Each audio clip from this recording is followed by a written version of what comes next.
Happy WrestleMania week, folks. Welcome back to #AskGSM here today for April 14th, 2026. I'm Graham GSM Matthews. Hope you guys are doing well, enjoying your week so far. This is episode 646 of the show. We are live days out from WrestleMania and about 24 hours before I leave for Las Vegas for WrestleMania week / WrestleMania weekend. Very, very busy week. Can't promise we'll be going too long today. It's not going to be an hour-long episode, but I do got to get going to do an interview in a few hours, so we will not be here for an extraordinarily long period of time here today, but we are here while we're here to answer your questions from Facebook, from X, from YouTube, as we always do, and the chat if you're joining us live. So I'm looking forward to addressing the chat, answering those questions shortly, including some of the questions that were sent in ahead of time, including the top 5 best WrestleMania matches ever. What do I think? In my personal opinion, what do I think they are? We will talk about that as we go along here on the show today. But yeah, it's WrestleMania week. Hope you guys are doing well, are excited, not excited, whatever it might be. I'm looking forward to the show. If I wasn't going to the show, I would probably be a little less excited, but whether I'm there or not, it's WrestleMania season. I won't be there next year in Saudi, obviously. I wasn't there for the COVID WrestleMania, but it's hard not to be excited for WrestleMania. Just as me, as a fan, I'm a mark. We've criticized the build, rightfully so. There's been some great stuff. There's been some not so great stuff, as we'll get into here today. But at the very least, I think I'm looking forward to the show. So before we get going here, a lot to get into here today. We will shout out the channel members first as we get going. Those include Alexis Miss Matthews, Dillon DiGiacomo, Mrs. Renee, Daniel Malcolm at I'm Quarter on X, DJ Swerve1 at Swerve1 on IG, Mr. Marceau at RJ_Marceau on X, John Ritland, Real Honesty with John Ritland on YouTube, Richie Red Planet Wrestling on YouTube, and Average Grunt at gruntwrestling.bluesky.social on Blue Sky. More information on that, on how to become a WrestleRant All Access Pass channel member, $5 a month. More info on that down below in the description box. At the very least, though, if you want to like this video, subscribe, turn on notifications, all that support is greatly appreciated. So give it an old thumbs up down below. It helps out the algorithm and whatnot. Also, if you want to send in a question ahead of time for this very show, you can do so by tweeting me on the Twitter machine at WrestleRant with the hashtag AskGSM. Find me on Facebook as well, facebook.com/Graham.GSM.Matthews. Drop a comment on the post I usually put up on Monday nights, if not on the wall itself. And last but certainly not least, drop your question down below in the comment section on this very video after it's done processing, and we're no longer live, of course. I will include it in next week's edition. But if you are joining us live, like I said a moment ago, you can include your question, comment, concern, whatever it might be, down below in the comment section or on the side, wherever the fucking comment section might be for you guys as you watch live. I will address it momentarily. So, again, thank you for joining us. Always appreciated. Before I pull up the chat, I do want to mention a few quick things. So I'm leaving for Las Vegas tomorrow. There will be a new video up tomorrow. I put up the tentative schedule, the tentative upload schedule on the community tab or whatever it is here on the channel yesterday. So that might not be entirely accurate. That is completely subject to change depending on my availability throughout the week and what I can record or what I can watch. I still have yet to watch the Shawn Michaels doc. I got a presser for it, or not a presser, a screener rather. I got a screener for the doc. Still have yet to watch it. I'm hoping to watch it later. I'm hoping to have the review up tomorrow. I'm flying out a little bit later on Wednesday, so I do have some time before I leave to get some other shit done. I'm still so incredibly fucking backed up on reviews, like written reviews specifically for WrestleRant.com. Still more articles to do and whatnot. So yeah, if you see specifically on WrestleRant.com any reviews that are not there, like I still haven't reviewed Raw from fucking last week. That's how backed up I am. I did do a bunch of reviews before Dynasty, like for Dynamite and Collision, just to get those out of the way before the pay-per-view. Those are up, but there's still a lot more reviews I still have to get to. I literally just finished Dynasty like minutes before we went live here. I was extremely busy on Sunday night, went to bed. You don't even want to know how late. Caught up on it yesterday and then didn't finish it until literally just now. I thought it was a great show, though. I thought Dynasty was great. We won't have a chance to really talk about it on Thursday. If you have any questions about Dynasty here today, I did see some in the chat earlier on. We could talk about Dynasty here today. I will not have a chance to talk about it on Thursday, which I'll get back to in a moment. So I'm leaving tomorrow. Yesterday, WrestleRant ranks my ranking of every Undertaker WrestleMania match went up here on the channel. So I've been waiting to do that for a long time. We didn't do it last year on the road to WrestleMania. I specifically saved it for this year. So go ahead and check that out. Today, obviously, is hashtag AskGSM. I don't think I'll have any other content going up on the channel today. At some point, I do have an interview I already recorded with WCW star and the star of JCW show coming up in Vegas. We're talking about JCW show. I know someone had mentioned JCW here in the chat a while ago, and it's a total fucking mud show, like outlaw promotion. Vampiro's cool, though. I had the chance to talk to him about his last match coming up at that show this Friday night around midnight in Vegas, and he was awesome as shit. So that interview should be up at some point this week, very likely tomorrow, but time will tell. I'm not exactly sure when it's going up. Also tomorrow, hoping to have my review of the Shawn Michaels doc up. The Becoming Shawn Michaels Heartbreak Kid documentary on Peacock. I will watch that. I will review that very likely here on the channel tomorrow. Thursday is still slated to be WrestleRant Radio, and a lot like last year, I should be on site in Vegas for that show. So, or for that episode of WrestleRant Radio. I will be live on West Coast time, so I'm hoping to still do the show around the same time that we normally do, around 11, 12, 1 p.m. Eastern, and then I have to head out to a media thing on the Strip for WWE. So I'm going to try to do it before we leave. No guarantees on that, but that's the current plan. I'll probably be up early on Thursday to do that before I have to head on out. Yeah, so that's Thursday. Friday and Saturday, like I put in that community tab post, hoping to have some excerpts up from the show. If you can't catch the full episode of WrestleRant Radio with myself and Mr. Marceau, hoping to have up some excerpts, giving our predictions. It's really going to be just a giant prediction panel, as it always is every year, for WrestleMania. So I'll probably put up the excerpts for our predictions for Rhodes versus Orton, Punk versus Roman on those respective days. Also hoping to have up some random shorts, giving my updates from Vegas on WrestleMania week, WrestleMania weekend.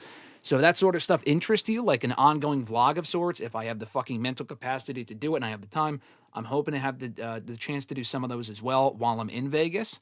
So some potential shorts on that. Live reactions from both nights of WrestleMania. I will also be at Raw on Monday, it's looking like. So I'm not going to be at SmackDown. I had the chance to go to SmackDown. I said, no thanks. So I'm not going to be at SmackDown. I will be at both nights of WrestleMania, and I will be at Raw. WrestleMania, I'll be in the press box this year. So unlike last year I had some great live reactions, and we put them up here on the channel. I likely won't have that this year because we'll be in the press box, and it's enclosed, so it doesn't really make as much sense to record reactions and shit of the show, like live reactions. But we might do some of that, very likely just for Raw on Monday, so keep an eye out for that. What else? Any interviews we get while at WrestleMania? Like I said, I'll be at a media thing for WWE Thursday and Friday, it's looking like right now. I have no idea what interviews they'll have available, what stars they'll have there. It's very hit or miss. It's working a bit differently now than it has in the past. So I'm curious to check that out and see how it goes, but I can't guarantee who we'll get and when those interviews will be up. So that could be up at some point, maybe even after I'm back. Depends, really. It's more a matter of how much time I have while I'm there. And that's really about it. So next Monday, I'll still be in Vegas for Raw, like I said. We will have WrestleRant ranks up that Monday while I'm away, that I already pre-recorded, ranking celebrity appearances at WrestleMania. In light of all the celebrities at WrestleMania this year, we are ranking some celebrity appearances in WrestleRant ranks next week on the show. No hashtag AskGSM next Tuesday. Do want to mention that right up front here. There will be no live show next Tuesday. I am flying out of Vegas that day. I am pretty much traveling the entire day. I'm waking the fuck up, going right to the airport, and then I am fucking leaving. So I will not be around pretty much all day on Tuesday. We'll try to have a video up that day. Can't promise what it'll be. If there is a video, I hope so, but we'll see. So no hashtag AskGSM next Tuesday. Likely we'll have hashtag next Wednesday. I'll still be reeling and still fucking tired from the trip. But we have WrestleRant Radio, per usual, next Thursday, reviewing WrestleMania. So that is currently the schedule for WrestleMania week. There's a lot going on. And I'm doing another interview today that should be up at some point within the next week. And yeah, a lot to look forward to. But I'm excited. I'm also tired and just anxious and whatnot because there's a lot of shit going on, a lot of stuff just happening in the same week. But that's WrestleMania week. It's always been WrestleMania week. I don't think I've had a WrestleMania week that was not busy since maybe like at least 2011, maybe 2010. Like even in 2011, that was 15 fucking years ago. I was a sophomore in high school. But I still remember being busy going into WrestleMania with all the articles and shit I had to do. So it's been like this. It's been like this for the last 15, 16 years, and I would have it no other way. So I appreciate you guys being here live for hashtag AskGSM today. We will pull up the chat now. See what you guys are saying. Give me one sec. All right, so let's backtrack a little bit here. Fernando, what's going on, brother? Said Buenos Dias, WrestleRant. I mean, there it says good morning, but if you click on it, it says Buenos Dias. For some reason, YouTube doesn't translate things well. Like Daniel said Europe, and it said yep here. Very strange. But Daniel, what's going on, brother? Fernando, what's going on? Fernando said, I don't know, both WWE World Championship matches will change hands, or both WWE World titles will change hands. So which match do you feel more sure about a title change? Randy versus Cody or Punk versus Roman? It's a great question. We'll talk more about it on Thursday. I will give you a prediction now, though. Which one am I more sure about a title change? Honestly, Punk and Roman. And I don't want to say that because I want Punk to retain. If Roman's a part-timer, would he even be around post-WrestleMania to appear as champion, defend the championship until like fucking SummerSlam? Like, would he be on Backlash? Would he be on the other May show? What is it, Clash in Paris or whatever? Clash in Italy? Would he even be on those shows if he was World Heavyweight Champion? I'm very doubtful. And I don't really think Roman needs to be champion again right now anyway. He only just held the last World Championship 2 years ago, for 4 fucking years. So it has not been long enough, I don't think, for Roman to get back. I mean, he's already challenging for the World Championship. That's enough. I don't think he needs to win it. But honestly, I'm thinking it's more likely he wins his championship than Randy Orton. I think he should win. The whole Cody-Randy situation is a complete fucking mess. But at the same time, though, I think with Cody and Randy, there's a better chance that Cody, especially after losing last year, they give him a rebound victory by beating Orton, maybe some shenanigans from Jelly Roll and Pat McAfee and all this other nonsense. So I'm not as sure with Cody and Randy. I feel like there's a better chance Roman walks out of night 2. Like, if Punk just retains, I would be happy. But would they really have Punk retain and then just go off the show? Like, we've talked about this before. Would they do some sort of an angle with Punk going heel or debuting a new group or the Bloodline reunites or whatever? I just feel like with a babyface champion retaining, I'm not as sure. I'm not as confident. So I'm going to say Roman winning the championship is more likely than Randy. And I really wanted Randy to win. I still want him to win, but do I want him to win and then to, excuse me, do I want him to win and then to continue to appear as the WWE champion with Pat McAfee as his manager? I don't, really. Genuinely, I have no interest. Excuse me. Nathaniel said, hey, Graham, how you doing? He said, are you surprised Cope and Christian did not win a dynasty? No, I wasn't entirely surprised. I thought after FTR, I did think they would win the championships originally, like when they first announced the match or before they announced the match or whatever. But I just thought there was a better chance that FTR would retain. After FTR beat the Bucks in their hometown of Los Angeles at Revolution, I thought there was a decent chance that Cope and Christian would also lose in their like hometown, home country, whatever, of Canada. And then we'll probably get a triple threat at Double or Nothing, and maybe that's where Cope and Christian become champions. So I wasn't shocked. I wasn't shocked when they lost. I was actually kind of happy. And I wanted them to win it because it's also like FTR, when they had their last match with Cope and Christian, they lost. FTR did. So I think they were due a win over Cope and Christian. They already beat the Bucks, but they beat the Bucks before. I think they should have beaten Cope and Christian too, and they did. So I was happy about that. Also, Io Sky not getting a match at All In. You mean WrestleMania? I mean, she's not... Hey, listen. Maybe Io Sky leaves WWE in the next couple of months and she gets a match at All In. Who knows? But yeah, Io Sky not getting a match at Mania is fucking bullshit. They still have a chance to announce her and Asuka for Mania. I think she even challenged Asuka to a match in Vegas, like last week on Raw or on social media. Why would she do that if they don't announce the match? Would they just do it on Raw the next night? That's still fucking dumb. Like, it should happen at WrestleMania. They've literally been building it subtly and even directly as of last night's Raw. And if the reason why they're not outright announcing it for night 2 of WrestleMania is because, we don't know if Nikki Bella can go and we have to fill in the Bella twins with the Kabuki Warriors, it makes no fucking sense. Why does that match need to be a fatal 4-way for the women's tag team titles? Why can't it just be a triple threat? And why does it have to be that team? Why does it have to be... It's not like they're filling in Asuka to team with fucking Brie Bella. Like, it's an entirely different team. The Kabuki Warriors have done nothing to earn an opportunity at the tag team titles. At least all the other teams involved have been involved in championship matches with the Irresistible Forces, Nia Jax and Lash Legend. The Kabuki Warriors were at one point focused on the tag titles, but that was before they lost to Bayley and Lyra, and they've been back to focusing on Io Sky in the last few weeks. there really is no reason to put them in that tag team title match. Io Sky, I like Asuka, I like Kairi. Io should be on the Mania card regardless. Not Asuka. It's not like, well, if Asuka's not in this match, we should put her in that match. If Io Sky's not on the card, that is fucking preposterous if she's not hurt. And there's a match that makes sense. Like, Tiffany not being on the card is, like, kind of surprising because she walked into WrestleMania last year as the WWE Women's Champion and won. But, like, Io Sky, to me, is the best all-around character in the company, or one of the best all-around performers in the entire company, male or female.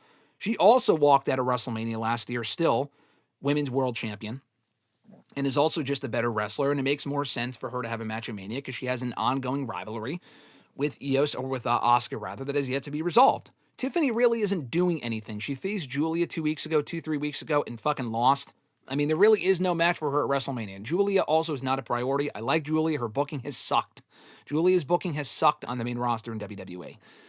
But I don't know, man. I really don't see why it has to be like, oh, Nikki can't go. We got to put in the Kabuki Warriors. No, just put in Raquel and Roxanne. And if they've done nothing to earn an opportunity, which they haven't, just keep it a triple threat and do Asuka and Io regardless. Night 2 has 6 matches. Night 1 has 7. That doesn't make sense. I mean, you can afford to do 6 to 8 matches on each WrestleMania night and have it be a 16-match card in total. I don't really see why that's such a big deal, and not every match has to go 5 hours. I mean, you take away the commercials and all the bullshit, I think you can swing that. He also said, did you see the Liv Morgan music video? I wonder if that's her new theme song.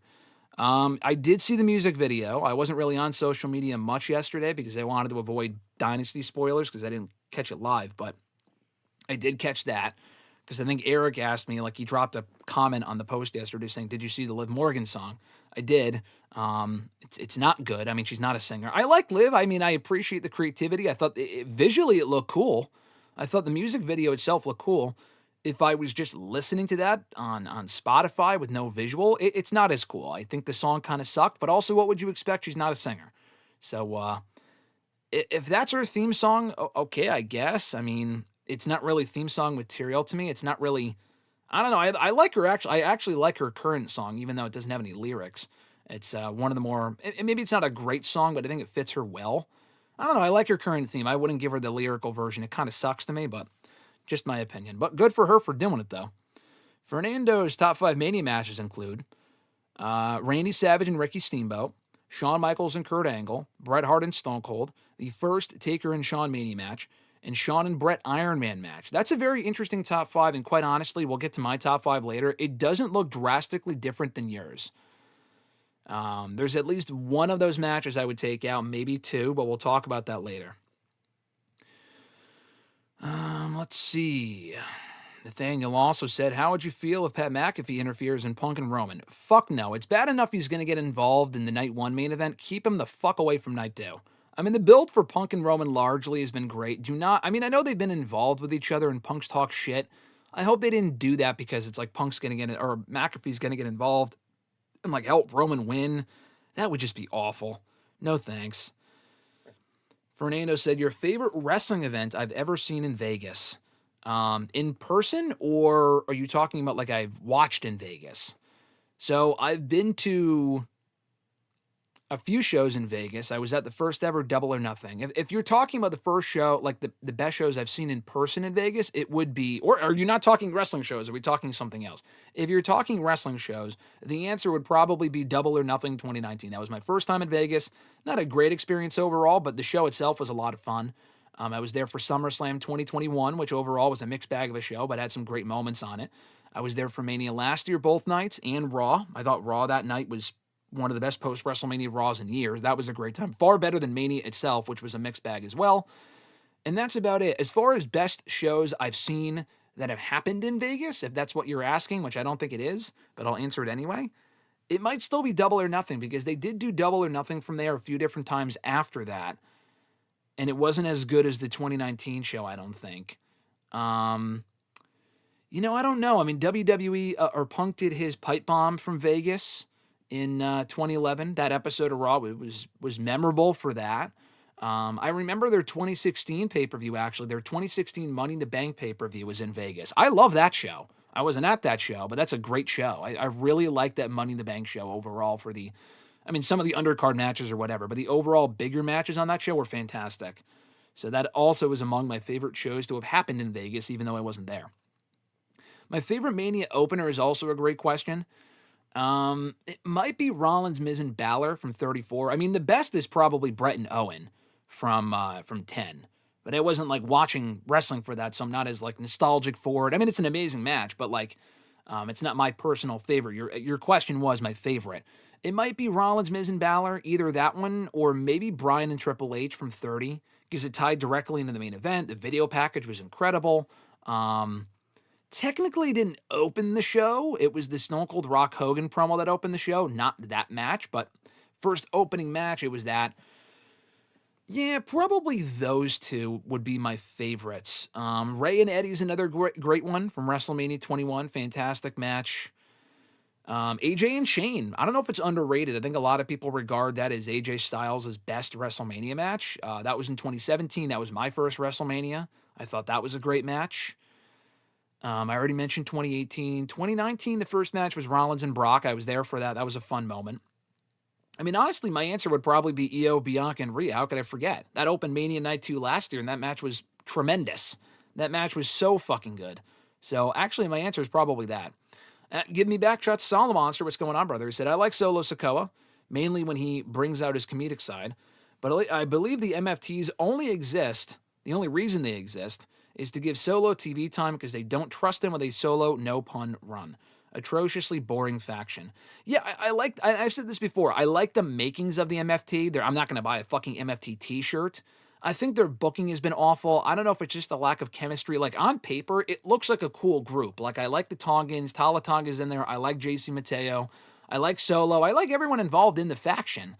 But they're booked to be so fucking boring. And I also don't really know that they would have this great chemistry anyway. It just kind of comes across like a discount bootleg Bloodline. I think that's also part of the problem. Had it not been for the Bloodline, maybe the faction would feel like a bigger deal. It just doesn't.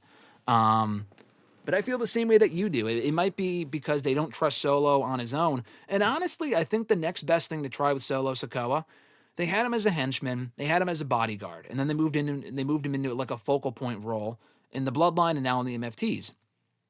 And it's like, okay, he's like the focal point of his own faction. I think the one last thing to try, on his own, I don't really think that would solve anything. You take away the MFTs and he's still a heel. I don't really think that makes much of a difference. I know his name is Solo, but he hasn't been Solo yet on the main roster. I think you try him out as a singles babyface. And that might sound weird, but like you said, he is funny. He's a funny motherfucker. I would bring him out as a babyface. I would bring out that comedic side and give it a shot. Maybe he doesn't work, but I think people want to like Solo because he is funny, but he's booked so boring and the faction is boring and it's been going on for fucking ever as far as the tension and with Tama Tonga and all this other shit. A lot of people don't give a shit about. I would try him out as a singles babyface and see what happens. Fernando said, I would like to make a change to my list. I'm taking away Brett versus Shawn and adding Stone Cold versus Rock and Mania 17. Well, that's very interesting, Fernando, because I don't know if you had those matches in order, but you had at number 1 Hart and Shawn Michaels. So you're taking away your number 1 match, your number 1 favorite match, and replacing it with another. I'll get to my top 5 later on. What's my favorite match at Dynasty? Favorite match at Dynasty? MJF and, I mean, really the whole card was really good. I thought Jericho and Ricochet had a really good match. I got to give Jericho credit. I thought he looked really good in there. I thought Ricochet looked good. I mean, he always does really in those matches, but I thought that was a great match. Much better than I was expecting, honestly. I thought it would be good, but not great. I thought that was a really fun match. Cope and Christian versus FTR was good. Maybe the main event. Really, I didn't have any issues with anything on the card. Like the conglomeration dog stuff, I don't really give a shit about, but it was cool to see Kyle O'Reilly back, and it was a fine match. Tekla and Jamie had a good match. Kind of an abrupt finish, but I thought they had a really good match. Yeah, that's really about it. I mean, the Casino Gauntlet was fun per usual. I couldn't really pay full attention to the show because I was doing other shit. So if I watched the show live, I would probably have a different opinion. I don't know if Jericho and Ricochet would be my favorite match. That's kind of egregious to say, I feel like. It might have been that. What was the opener to the show? I thought Ospreay and Moxley was really good too. I thought they had a great match. Surprised that Moxley won.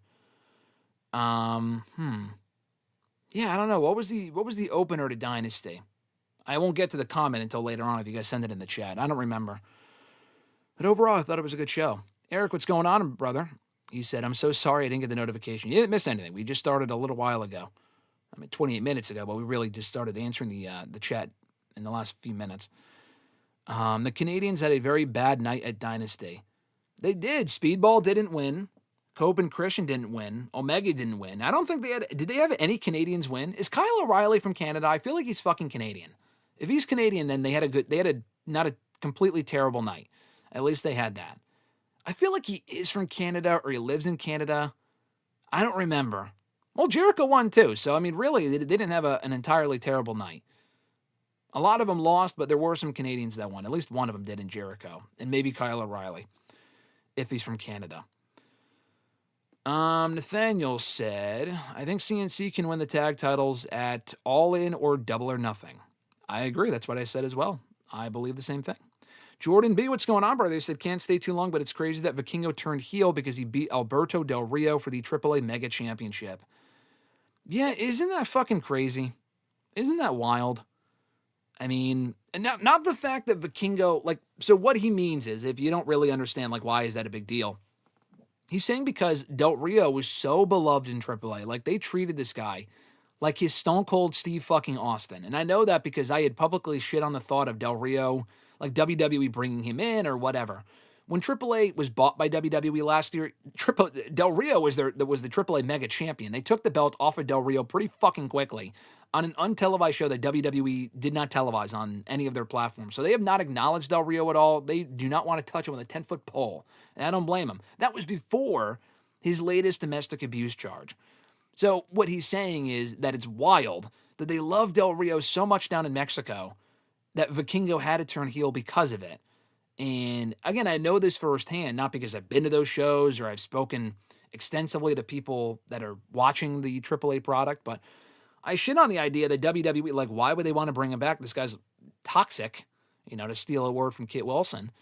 And I got so much hate. I got a lot of hate from people that were like big Del Rio fans, El Patron fans, whatever, that were like, well, you don't say this about Stone Cold Steve Austin. Well, first of all, people have acknowledged Stone Cold's domestic abuse past. Second of all, that was 25 fucking 30 years ago or whatever. Not that it doesn't make it better, but it's also like, I don't know if he ever acknowledged it or whatever. But at the same time, even if he didn't, I mean, he might still be a piece of shit, but Stone Cold Steve Austin is not Del Rio. Del Rio is not Stone Cold Steve Austin. But he might be the Stone Cold Steve Austin of AAA. I don't know. I have no idea. I just am not sure. So, yeah. It is crazy. They love Del Rio so much down there. Thank God WWE did not bite and were like, oh, yeah, let's bring him on in. They love him. Let's use him. Like, no. I don't want him in AAA. I don't even watch AAA. I don't want him in AAA. I don't want him in WWE television. His theme song was fire. Del Rio, we are well past the point of WWE having any real meaningful use of Alberto Del Rio in any capacity. Fernando said, looking forward to your Shawn Michaels doc review. Thank you, Fernando. He also asked, what's your favorite wrestling doc?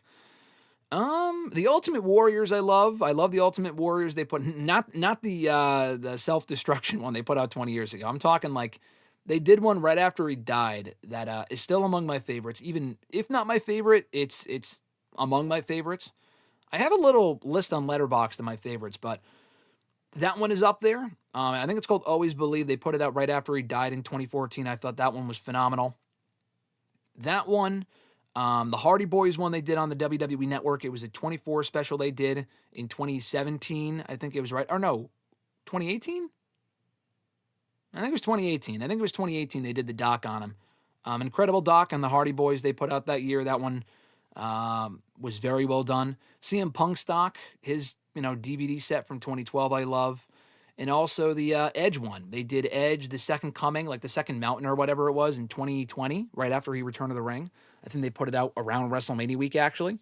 And that one was also phenomenal. So those four, there's definitely other ones, but those are probably my top four. There might be another one I'm not thinking of, though. Johnny said, I'll give you my answer to the question in a few days. All right, so he'll give his answer to the top 5 best Mania matches after Mania this weekend. I don't know if anything on the Mania card this weekend will crack that list. Maybe it will. I don't know. Maybe Oba and Brock will be among the top 5 best Mania matches of all time. I don't think so, but we'll find out this weekend. What's my favorite doc, period, he also asked. It probably would still be the Warrior one or the Punk one, to be honest with you.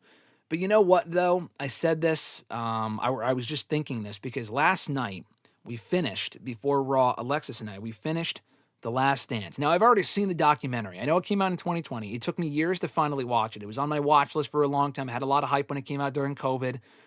I didn't get to watch it until 2023. That's when I finally sat down to watch the whole thing over the course of a few days, obviously. It's a 10-part documentary, hour long each. And it was so fucking well done. It was tremendous.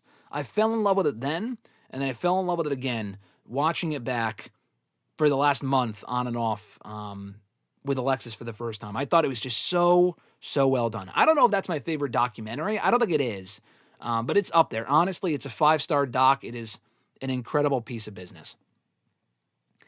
Daniel said, Brock never bested Oba. I think he said now he's scared. Let me backtrack a little bit here. Where was his comment? Man, we got a lot of questions here. A lot of comments and questions. He said, Brock never bested Oba. Now I'm officially concerned. Yeah, I know. Me too. New, what's going on, brother? Said, good morning.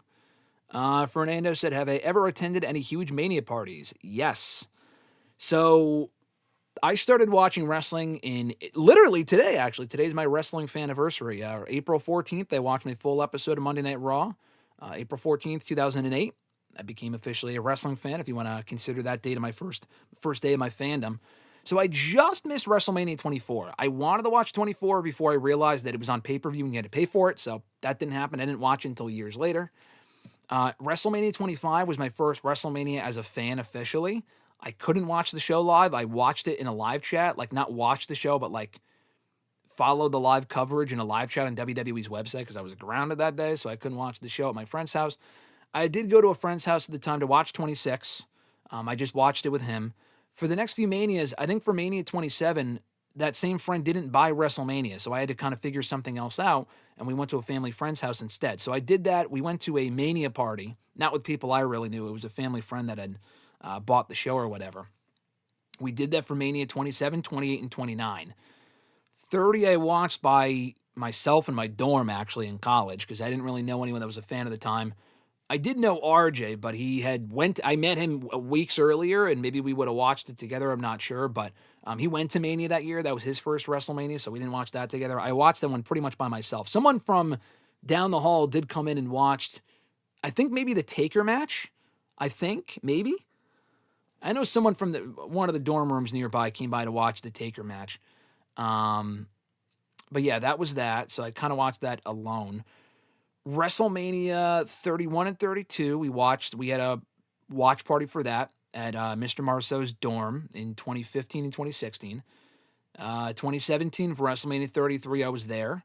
We did go to a watch party for 34, that same family friend that I went to for years earlier, but at that point the guy had a kid and we were at like a fucking kid's birthday party. It wasn't exactly the same thing, and there were only like 4 people watching, including myself, so it wasn't exactly the same thing when we watched it that year.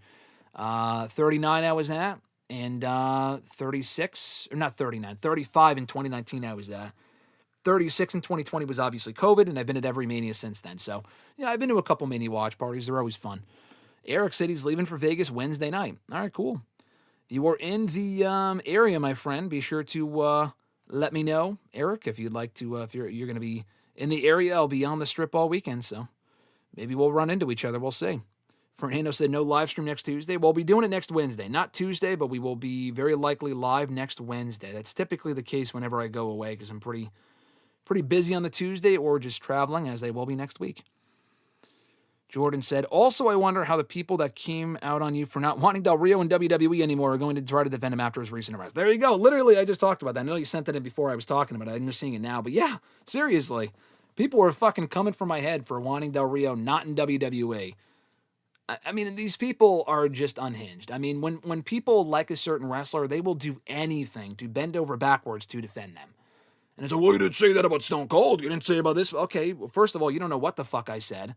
And second of all, this guy literally just committed this crime like yesterday. And also, Del Rio has always been a piece of shit. Like, I was a fan of Del Rio in WWE when he first came in 15, 16 years ago. I was a fan of Del Rio. Then he kind of fizzled out, became fucking boring. I actually loved his work in Lucha Underground. He came back to WWE. I'm like, okay, cool. I wouldn't have done that, but all right, whatever. The run kind of sucked. His TNA run sucked. And he really hasn't done much of note since then. So, yeah, kind of a piece of shit. Anyway, what did I think of Dynasty? I thought it was a great show, like I said. What's my grade for the final Punk and Roman promo? I thought it was good. They've had better promos. I would probably go B-. I was kind of expecting more and more fire. I know what they were going for. It just didn't hit the level that it probably should have for the go home Raw, in my opinion. It was kind of too melodramatic for my liking. I did think it was good. I was hoping for more. So I'd probably go, I mean, I could see a C, people saying C. I'll go B minus because I thought the material was good. We've just heard better promos, and we've also heard that same material, a lot of it before from those two men. Free Media Tools, what's going on, my man? He said, why Legacy was not called up in Randy Orton and Cody's segments? So much history is there, but we are getting Pat McAfee. So frustrating. What do you think? Yeah, man. I mean, I understand not using Ted DiBiase. First of all, he was never a big name. Second of all, he just was free of all charges. So racing to bring him back is, although I kid about I would love to see him back, which I kind of would because I was always a Ted DiBiase mark back in the day. My channel is literally named after the guy, not my channel now, but the technical name for my channel has Ted DiBiase in the title because I was such a fan of him back in the day. But anyway, with Ted, or Legacy rather, they could have delved into that deeper, and there is so much history, but they're relying on all this unnecessary nonsense with Pat McAfee and fucking Jelly Roll, who's on the phone. Just unnecessary, stupid storytelling. Just a total waste. They're doing it because focusing on Legacy, they think, will not sell tickets. And maybe it won't, because it's not like the Mania tickets were exactly flying off the shelves when they announced Cody versus Randy. I don't think incorporating McAfee and Jelly Roll and all these big celebrity names is going to make much of a difference either. King, what's going on, sir? They said, I think Roman is going to have his WrestleMania 39 moment where Punk is going to screw Roman out of the championship. I wouldn't hate that. I've said that before. Punk turning heel and retaining the championship. But, retaining the title, but then doing so as a heel, I think that'd be awesome. I mean, Punk just retaining and that being it, I mean, that is underwhelming, but Punk just winning, I'm kind of content with. I think he should fucking win. But if he does so by beating him to cheat and turn heel, I would be all in on that. I think that'd be fucking cool. Johnny said, at Backlash, we are getting Pat and Orton versus Cody and Jelly Roll. I'm sure we will. That's kind of garbage. Daniel said, what if Cody wins, no more McAfee? What are we going to do without the face of the company? It's a great question, Dan. Fernando said, was Kevin Knight the right decision to win the TNT title? Yeah, I think so. I mean, going into the match, I would have been happy with, a lot of people. Ciampa could have gotten the belt back. It would have been fine. Fucking Roosh could have won the championship. I would have been fine with that. I did think it would be Speedball because they were in Canada, and I kind of thought they were headed towards Speedball beating Fletcher to win the championship anyway. And now Fletcher's not even champion, so I'm thinking, okay, they could put the championship on him. They lost the Trios championships on Saturday. It's, he's right there. You could put the championship on him. But they put it on Kevin Knight instead. And honestly, I had no issue with it because Kevin Knight's awesome. I mean, both him and Speedball are both great. I think Speedball's ceiling is the TNT title. I don't think he'll ever be world champion. I don't think he should be. Kevin Knight, I see this as a stepping stone for him towards bigger things. Speedball can always win that championship or another one of the other mid-card belts down the road. I don't think he has to win it right now. So I was fine when Kevin Knight won. I thought that was a great call and a fun match. Snooki has more Mania wins than Ric Flair. Yeah, did Ric Flair never win at WrestleMania? He lost to Taker at Mania 18. He lost to Savage at WrestleMania 8, so he's 0-2. He lost to Shawn, obviously, at 24, so he's 0-3. I don't think he was on Mania 20. That's actually not true. That's not true. Ric Flair won that Evolution handicap match at Mania 20. Him, Batista, and Orton beat Rock and Foley in that 2-on-3 handicap, which was a lot of fun. So no, Snooki, unless she's won 2 Mania matches that I'm not aware of, Ric Flair has at least had 1 Mania win. I don't think he wrestled at 21. He was in Triple H's corner for that. 23, I think he was in a tag team match, but it was on the pre-show. I don't know if that would count, because I don't even know if they had a fucking pre-show back then. I think it was just a dark match with him and Carlito, right? Weren't they a team or something? I think they may have had a tag match on the pre-show that he may have won. I don't remember. Mania 22, he was in Money in the Bank, did not win, obviously. Mania 19, I don't think he wrestled in 19. I think he just managed Triple H. So anyway, I know he won at WrestleMania 20. I know he won that tag team match. So he has as many wins as Snooki, if nothing else. Free Media Tools also said, will we ever see MJF in WWE? A lot of dream matches can happen. MJF versus Roman and Punk. Yeah, among others, obviously. MJF and Rollins. MJF and a lot of people, honestly, on that roster. I do think we will see MJF in WWE, yes. I'm not going to say when. I don't know if it's going to be when his next contract is up. It could be the contract after that. MJF at only 30 years old or however old he is now, I think he just turned 30 like a few months ago, he will absolutely be in WWE down the road. I don't know if it's going to take 2 years. I don't know if it's going to take 10. He will be in WWE eventually. No doubt in my mind about it. Eric said, Io Sky versus Jamie Hayter for All In. Come on, Tony, give me what we want. Give me what I want. Yeah, I don't think Io Sky is going to AEW. I hate to break it to you, but I don't think she's going to AEW. At least no time soon. Johnny said in the great words of Triple H, are you ready for the numerous commercials at Mania? I'm actually not. It will give me a chance to go get more food and take a piss, so that is a plus, and maybe do some work in between, but I mean, it's tough, man. Watching these shows live is awful. I will never, Mania and like the pay-per-views and stuff, you kind of have to watch. Like, you don't have to, but like I didn't watch Dynasty live, but Dynasty would have been a good show to watch live because it's, there's not a whole lot of commercials. But the WWE shows, I'm telling you right now, I watch Raw on delay. I watch it after the fact. I watch SmackDown well after the fact. I do not watch these shows live. And not that they're terrible. SmackDown's terrible most weeks for the most part. But Raw I like, but the commercials are awful. Why not save time and go do almost anything else? If I want to watch Raw live, I always used to watch Raw live. But the commercials now are just almost unbearable. I'd rather get other shit done than watch Raw live and have to deal with the commercials. It just kind of works out that way. How big of a crime is it that Io Sky is not a part of Mania? A massive crime, Fernando. Massive. I would put her at number 1 and then Carmelo at number 2. Carmelo literally carried SmackDown as the United States champion for like 3 or 4 months, and he's not even on the card. That is fucking bullshit. And Io Sky is one of the greatest, if not the best wrestler in the entire company, and is not on the card as of right now. And the worst part for the two of them, there's matches that make sense. It's not even like, whoa, listen, you know how many times I've heard from people like, well, not everyone can get on the Mania card. Yeah, no fucking shit. But if there's not a match that doesn't make sense, then I agree. But like with Io Sky, there's a match that makes sense, and there's a spot right there. With Carmelo, you could have put him in the Trick and Sammy. It didn't have to be a singles match. So I don't know, man. I think it's like Tiffany. I'm not sitting here crying about it. She'll have plenty of other Manias. She had her Mania last year. Carmelo's never been at Mania. Io's been at Mania. She won last year. She'll be fine. But I still think it's stupid that she's sitting on the sidelines when there's a match right there that makes sense. And maybe they'll still add it. We'll see. Daniel said, Triple H said Io would be his first pick. Yeah, no, I thought the same thing. He said, Triple H said Io would be his first pick starting a roster from scratch. How is that same girl potentially not on the Mania card? I have no idea. I think it's because, again, the whole tag title thing with the Bellas is in limbo, but I don't think that should be a factor. I said this before. I really don't understand. I don't think it makes sense. I think you can have Io and Asuka on the show and either have another team in the tag title match or just do a triple threat. It's not that difficult. It's not rocket science.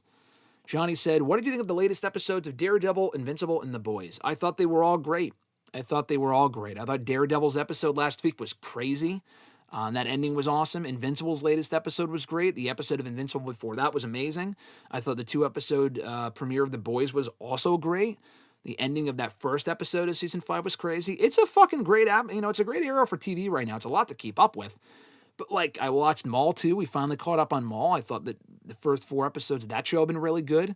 The Shrinking season finale last week, which isn't exactly the same realm of television, but I've been watching that. That's a great show. Monarch's a good show on Fridays or Thursday nights or whatever on Apple TV. I thought there was something else I've been watching too. I mean, definitely all of it. I thought there might be something else. Maybe not. But yeah, a lot of great TV right now. A lot of great TV. Fernando said, what's worse, Io Sky not being in this year's Mania or Bayley not being on last year? Io Sky not being on this year. Bayley was announced for Mania, and they fucked her over and took her out last second. That was bullshit.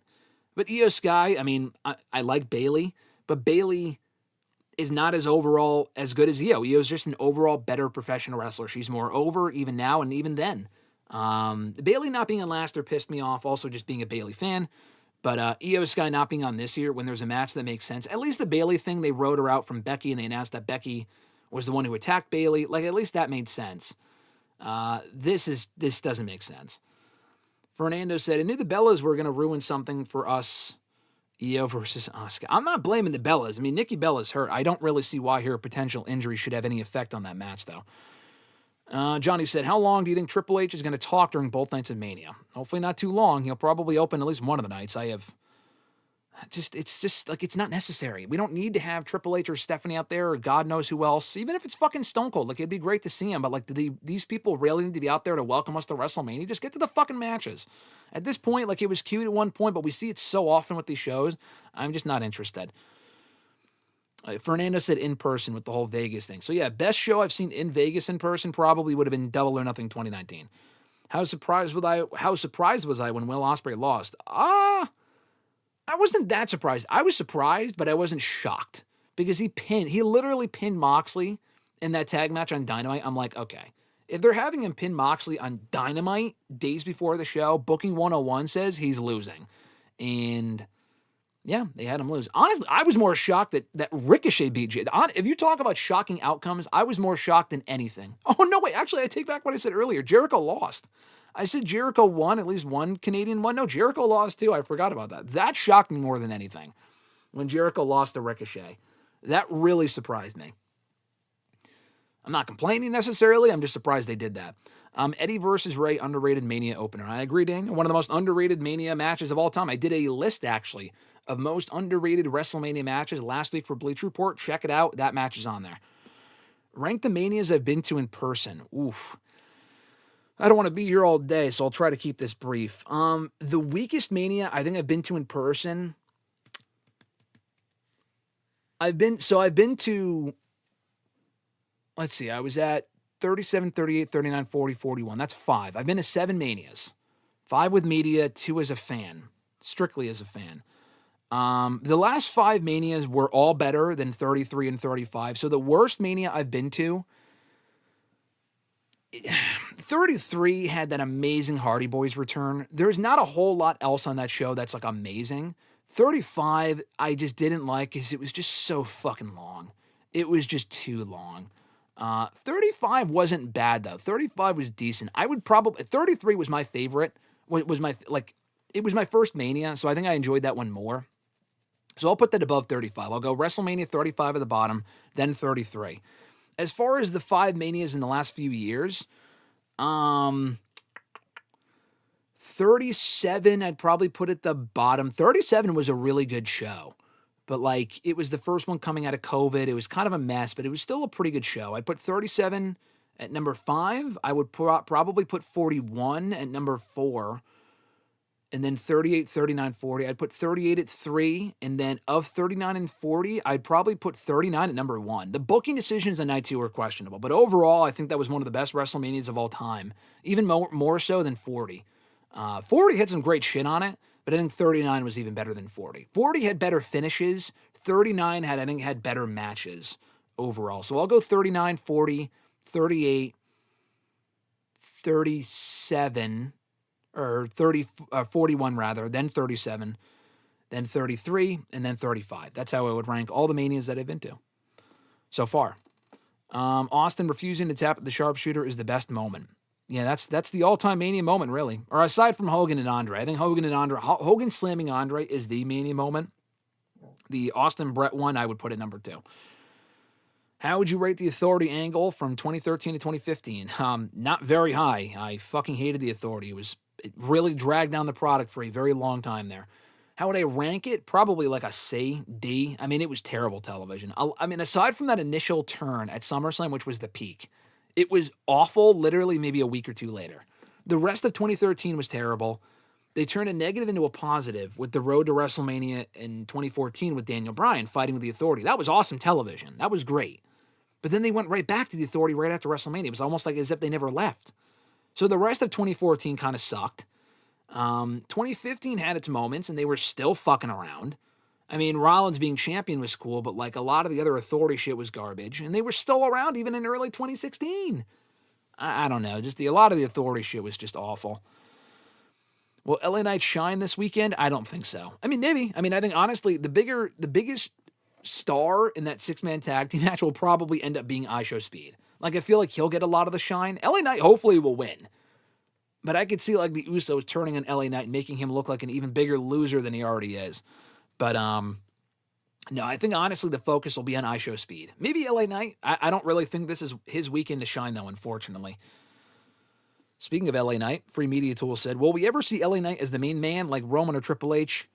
or Triple H, has Triple H already buried him? I think Triple H, I don't want to say he buried him. I don't think, well, at this point, have been so skeptical that they will ever do anything with LA Knight at the main event level. Like, it's been so long now, I feel like they've had him slotted at a certain level. And watch, it'll get to a point where he's not over and no one will care, and then they'll put the belt on him at that point. That's just how WWE works, and they always have. I'm going to say he will not win a world championship. If he was going to, I feel like he would have won Money in the Bank by now. There's still a decent chance. I'm just not optimistic anymore, unfortunately. I feel like he's hit his ceiling, and Triple H only ever wants to push him as like an upper mid-card guy, and that's it. Fernando said, where would you rank the Judgment Day on all-time factions list? I mean, realistically, they'd have to be up there. I mean, I'm not saying they're the best of all time, but like, are they top 10? No, probably not. But they're probably like, I would maybe put them top 20. I don't know. I'd have to really think about it. They've been around for so long, but they've also had so much success. They've carried Raw for a lot of the past 4 years. Yeah, man, I feel like they would have to be in that conversation as far as best factions. Not like 5 or anything. It's not like top 5. Top 10 would even be a bit Top 20, I feel like they'd be up there. Like, I'd always put the NWO and DX and shit above them, but Judgment Day deserves a nod for how great they've been. Maybe top 15. I feel like that might be fitting. Daniel said, that would be weird if they didn't trust Solo on his own. He did just fine, and he was over as a face in NXT. I agree. I mean, I don't know. We literally, like, it was almost as if it wasn't even the same person. Like, Solo's NXT, like, he's also smaller in NXT. Like, he put on some weight on the main roster. He's not, like, obesely fat or anything, but, like, he was definitely slimmer in NXT. And he had a fucking great run in NXT. He was over. He was a badass. I want to see that sort of Solo on the main roster. That's what I was talking about earlier. Camille would have to beat Willow for the TBS championship. I did see that Camille came back. Good to see her. I'm thinking, why is she back? Like, she's been off the show for like 2 years now. And I realized, oh yeah, it's because she's on American Gladiator. She'll probably lose to Willow on Wednesday, and then we won't see her again. It would be nice if she won. I wouldn't complain. I would like to see Camille as champion. But it might be too late, like, as far as pushing her. Was I surprised to see her back? Yes. I was watching the pre-show, and I'm like, holy shit. Is that fucking Camille? This woman's still alive? I was shocked. Is Kenny Omega from Canada? Yes, he is. Eric said, I just want to apologize for talking about CM Punk, talking about him just being as injury-prone as Jamie. There's nothing to apologize for. I also don't think, I mean, Punk's injury-prone, but he's also fucking 40-something years old. I know we were talking in some comment thread about the two because you said, oh, it's like, you were comparing Punk to Jamie as far as, like, no one cares about, like, if Punk's hurt, but if Jamie's hurt, I don't know. Whatever you said didn't really make a whole lot of sense, but I know you're just a big Jamie hater fan. You want to see her get pushed, but the two different, those things had just nothing to do with each other. And Jamie Hayter's just not as big of a star, and I think I want to see Jamie Hayter do well. I'm not speaking as a fan. I'm speaking as someone from Tony Khan's standpoint as to why they maybe haven't pushed her again. I don't think it's because she's injury prone. I think it's because she's had bad luck with injuries and visa issues, and he may not see her at that level. I feel like the only reason he pushed Jamie in that spot in the first place all those years ago was because she organically got over, and she has yet to reach back. I mean, her music hit last night, and that crowd almost didn't give a fuck. A Dynasty. It was kind of sad watching the show. I know it came after the Casino Gauntlet. They didn't seem to give a fuck about Jamie at all, and that's a shame because I think she's awesome. Yeah, Jericho did lose. I was wrong. You guys are right. By way of North Carolina. That is also a Last Dance reference. Let me backtrack. The Self-Destruction doc is hilarious. I've actually never seen it. I got to watch it at some point. I actually bought it at an FYE at a local store a few years ago. I have never seen it. I have to watch it. He also said Brett's 05 doc was about to be the same way before he agreed to participate. I'm sure it was. They probably would have shit all over him, too. Nathaniel said, who is your favorite heels of all time minus Triple H and Ric Flair? Or Edge, Triple H, and Flair. Favorite heels? I don't know. Punk's always been an amazing heel. I like Edge as a heel. Jericho's 08 work was godly. So I'd probably go Punk, Jericho. Roman's heel work the last few years before he went face I thought was awesome. So maybe those top 3 as far as in the time that I've been a fan. Fernando said, how shocked was I when I first saw the Self-Destruction of Ultimate Warrior DVD and how brutal they were with him. I never saw the DVD. I mean, I knew that they made it, but it's not like I became It's a very convoluted situation, but I became a fan of Warrior not through his wrestling shit, but through a lot of the videos he was putting out. And not like the videos that you might be thinking of Warrior's like overtly fucking racist and bigoted and all this other shit. I actually had no idea that stuff even existed until many years later. And obviously I don't condone any of that shit. But a lot of his inspiration videos really touched me personally, and that's how I became a fan of Warrior. I already knew the DVD existed, but I never watched it. And not because I didn't want to. I mean, I didn't really care to, but it also didn't really exist anywhere. It's not like it's on Peacock, you know what I mean? But I bought it. I have it on physical DVD somewhere. I got to watch it at some point just to say I did. Daniel said, Jake the Snake kept mentioning he was going to jump Warrior. Like, why do we need this? Also, I don't believe you, Jake. LOL. When did he say that? In the Ultimate Warrior 05 doc? Because I think Jake has since said in other interviews he made up with him at the Hall of Fame in 2014, so I don't know. Brock bested Oba at the Rumble. That's true. I forgot about that. But in the build for Mania, he hasn't bested him, which is kind of concerning, like Daniel said earlier. Eric said the problem with Vikingo was WWE, in their brilliance, decided to make an announcement of him and Chad Gable for their title match before he even had the title. Yeah, I remember that, where they announced Vikingo was already champion before he even fucking won the belt. Yeah, that was stupid. I think they were already sick of Vikingo anyway being shoved down their throats. I don't watch AAA, so I can't really speak to it, but that was the vibe that I kind of got. Happy Faniversary, brother, to you. Thank you, Daniel. Appreciate that. Fernando said, which wrestler deserves a Last Dance 10-part doc more? That's a great question. If they were to do a 10-part doc, I mean, they did a 6-part doc on Vince, and not because it was like The Last Dance. If they did, you know what? If they did a Last Dance type of doc for Cena's last year, that would have been cool, and how fucking awful some of the parts of that retirement tour ended up being. There were a lot of great parts, too. We talked about that. It was very much a mixed bag. I enjoyed it overall, but there were a lot of, like, the heel turn was a complete waste of time. That would have been cool. That would have been cool to do a Last Dance doc for Cena. But the thing is, would he have been as honest as like Michael Jordan was? Because in a lot of ways, Cena could be considered the Michael Jordan of WWE. I don't think he is, but WWE might see it that way. That would have made sense. But instead, they're doing an Unreal season on his final year. So I guess that is kind of their version of The Last Dance. How honest it's actually going to be, I have no idea. Fernando said, I never stayed at a dorm when I went to college. How was the experience? It was great. It was the college experience. It was great. So many stories I couldn't even begin to tell you right now. Did I like Del Rio winning the Rumble in 2011? I actually did. First of all, he was a fresh face at the time. I know a lot of people were upset at it. Back then, I don't really remember what the general reaction was. I liked it because he was a fresh face. They put him in the world title scene. Like, I don't even really know who else would have won. Cena went on a challenge for the WWE title anyway. I did not want Cena winning the Rumble again. That, to me, was not interesting. So Del Rio, I thought, was a good choice.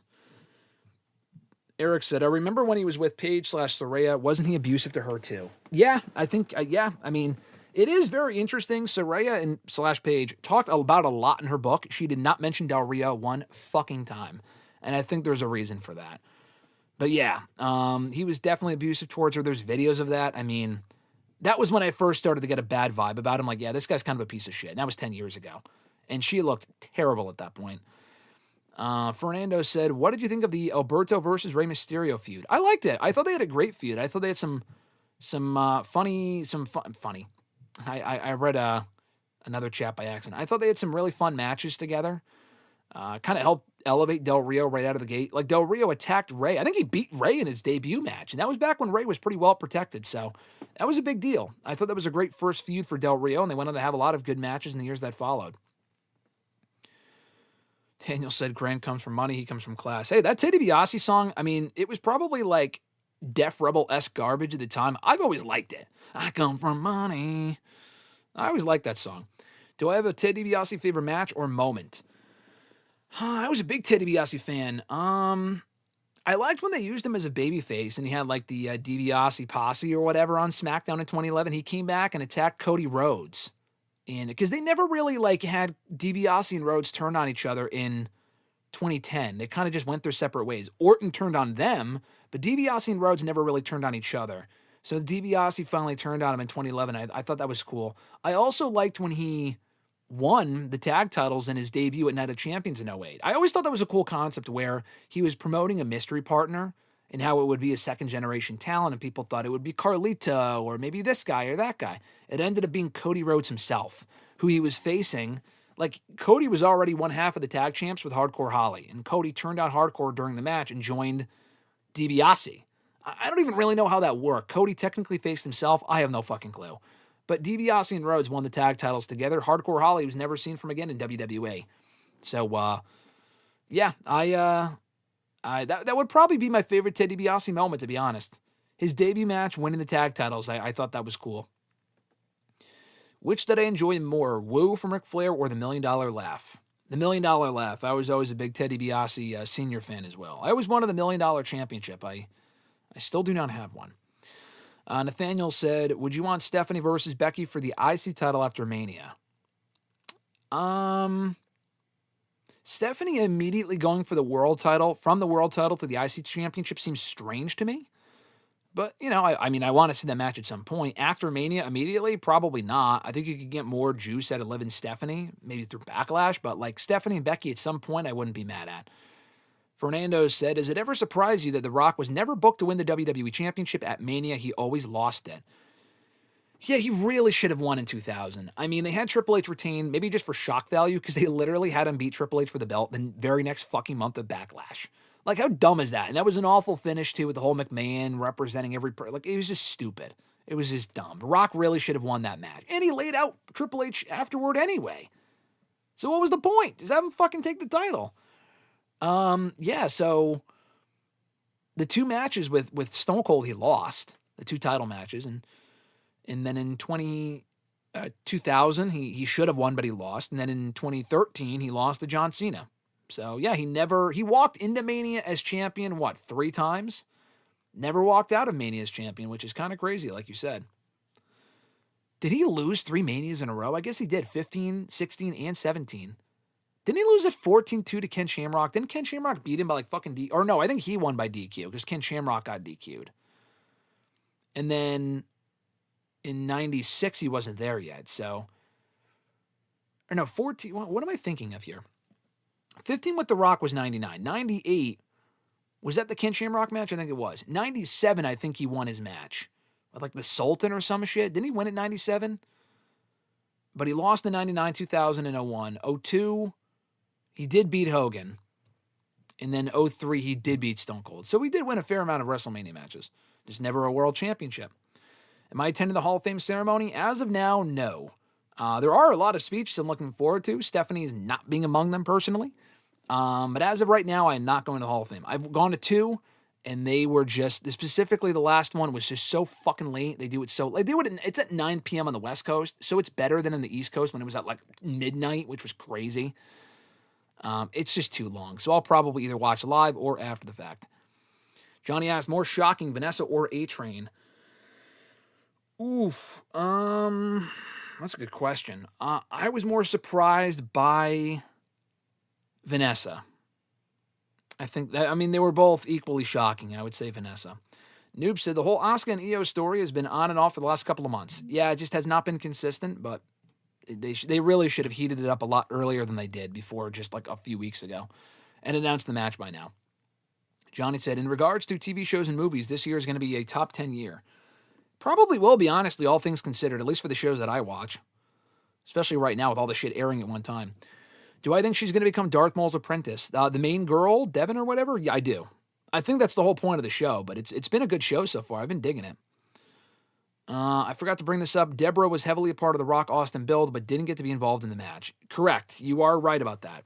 I don't know. I mean, I was not watching WWE back then, but the general consensus is that she should not have been part of the build, and she was a part of the video package. She had nothing to do with the match. I would love for that to be the case with Pat McAfee. I don't think it will be. I don't think this build is all about McAfee, and then he won't be there. He's in the fucking graphic for Mania, unfortunately. Fernando said, did Jericho losing give you hope that he's going to put over young talent and over... Did he... Yeah, so, yeah. Yes and no. I mean, listen... I'm not a fan of Jericho staying in AEW. I don't really think it's the best call long-term. For him, he's making money. I mean, good for him. I actually think he should have won. in my personal opinion. And I know that sounds weird, like, oh, Jericho's not going to put over young talent. First of all, Ricochet's not that young.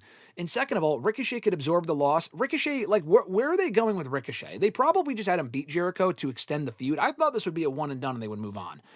I was actually hoping Jericho would win so we could just move on. I don't really need to see more of a feud from them. I don't really care to see a feud from Jericho and Ricochet. As a match, I liked it. I thought it was a really good match. Jericho does have to win some matches, so it means something when he loses. And the problem isn't entirely Jericho. It's also what Tony Khan does with him. Like, Jericho lost to Ricky Starks twice. They didn't follow up on that with Ricky. That wasn't really a Jericho problem. But a lot of the booking of Jericho's feuds also sucks. That's kind of what I'm worried about with the Ricochet thing. Oh, yeah, Ricochet beat Jericho. That's cool for him. He should lose the rematch. Jericho does have to win at some point. But, like, is the feud going to be any good? That's kind of the problem. I feel like people, they are worse off after working with Jericho because not really the matches are bad, or even whether they won or lost to Jericho. It's because the feuds were terrible. That's what I'm kind of worried about with this feud with Ricochet. But, we'll see. Nathaniel said, how do you feel about when Shane McMahon returned? Was I hoping for a Shane versus Stephanie McMahon match? Absolutely fucking not. I did love when Shane came back in 2016, if that's what you're talking about, though. I thought that was awesome. He made that road to WrestleMania a lot more interesting, and then the Taker match happened, and it was not that good. What is my sleeper pick to steal the show this weekend? That's a good question. Sleeper pick to steal the show. None of the main events. I mean, Oba and Brock people are already looking forward to. Trick and Sammy I think will be good. I don't think that'll steal the weekend, but I think that should be good. The IC title match I could say, but like the build's been atrocious, but like, is that really that surprising? It's a ladder match. I mean, that's kind of expected. What else? Io and Asuka would be great if they actually fucking announced it. Not the tag title match. I feel like that'll be much of a mess. Although I think the match makes sense. It's just not a match that's going to be like a barn burner, I don't think, with the talent involved. I don't know. That's a good question. I kind of have to look at the card again. Drew and Jacob, I think, could be a really fun match as an unsanctioned match. I think that could be really good. You know what? Honestly, maybe the iShow Speed match. I feel like that could end up being great. I feel like that could be a sleeper pick. I don't really give a fuck about the whole iShow Speed thing. I think he's played his role well. The story itself, I don't really give a fuck about, but that could end up being a really fun match. He also said, of all the iconic robes Ric Flair wore in his career, do any of them stand out to you the most? Not really, but I've watched the him and Shawn match from 24 so often. I feel like that robe stands out to me the most, and I think Charlotte either reused it or used bits of it for her Mania entrance in that exact same arena. I think at 33, or she used it in her first Mania match in 32. I don't remember, but yeah, probably that robe that he wore at 24. Which Mania match do you have a feeling will be disappointing? Hopefully not Oba and Brock. I mean, the hype for that is so high. I hope that match isn't like 3 minutes of Brock just killing him and then Brock wins. I mean, that would be fucking awful. I do have a feeling that could be disappointing because it's Brock Lesnar in 2026. Very hit or miss. I hope it's a good match. I feel like that could be the biggest disappointment. Cody and Randy is such a mess at this point. If that match isn't all that good, would people really be shocked? Roman and Punk I could see being disappointing. I hope not, but I could see people hoping for more out of that match. Jade and Rhea I don't have high hopes for. Becky and AJ should be really good. The ladder match should be great. What's the Raw women's match? Liv and Stephanie I'm looking forward to. I don't know if that'll be great or disappointing, but if there's any match that would disappoint, I think it could be Oba and Brock or Roman and Punk. I hope not, though. Free Media Tool said, Jim Ross was my best WWE commentator. The way he sells wrestlers' moves was out of this world. Today's commentary sucks. What do you feel? I think the commentary is good today. I mean, yeah, Jim Ross was the greatest of all time and still is whenever he's in AEW and pops up on TV. I always loved Mauro Ranallo. He wasn't everyone's cup of tea, but I loved his passion. I think the commentary today is really good. It's a lot better than it was 10 years ago with fucking David Otunga and JBL when he was just unbearable towards the end there. Michael Cole was just bad at his job at that point a lot of the time. Jerry Lawler sucked at that point. It's way better today. The commentary is way better today. I think Corey Graves does a great job. I think Michael Cole's improved a lot when he's allowed to be himself. Joe Tessitore is great. Wade Barrett is great. I like Pat McAfee on commentary when he's not overly annoying, but I do enjoy his commentary too. So commentary is not perfect, but it's a lot better than it was. Nathaniel said, I think Edge's best heel work was in 05 and 07. Do you agree? Or 06 and 07. Yeah, that was the peak of heel Edge. I liked him in '08 too, because that's when I first started watching, but he was at his most sinister alongside Lita during the whole Cena feud. '07 he was good. I would maybe say '08 over '07. '07 he was hurt a lot of the time. Not doing a whole ton either. I feel like his booking that year was kind of basic. He was great in '08. '09 he didn't do a whole lot. He was decent in '09. 2010 he wasn't really much of a heel, and then he left as a babyface. So yeah, I would say '06 and '08 were the best years of Edge as a heel. '05 he was also really good too, but I would say '06 and '08. Free Media Tools, do Undertaker and Kane, are they the best two big guys in wrestling? What does that mean? Like, I mean, the best big man ever is Andre because he is the most iconic, but like, was he the best wrestler? No. So it depends on what you mean by best. You know? Taker probably is for the matches he's had. Kane, maybe. Big Show's not the best, but you would have to include him as well. I think those are the top three. You also got Bam Bam Bigelow. I feel like you got to give a shout out to him as well. Yeah, it depends on what your definition of best would be. Fernando said, who would you want to motivate you more, DDP or Warrior? Oh, that's a good question. I'd probably go DDP. I feel like Warrior could get a bit too aggressive. I feel like Warrior was motivational and like when he's not like, I mean, he was good when he was intense, but like intense with me personally, I feel like DDP would be better at that. Daniel said, Jake said it in a different, he said it in a different Warrior doc. He was going to jump at Mania, but then Warrior apologized for everything, so he changed. Oh, okay, that I have heard, yes. I have heard that Jake said he was going to do that. So then Warrior yeah, I've heard Jake say that. I don't know if it was in a doc or if it was, maybe he was on the A&E doc he said that. I feel, yeah, I remember him saying that. Or maybe he was on the Dark Side doc, I don't remember. But yeah, I do remember that. Johnny said, what year or years in wrestling would you want a 10-part doc on?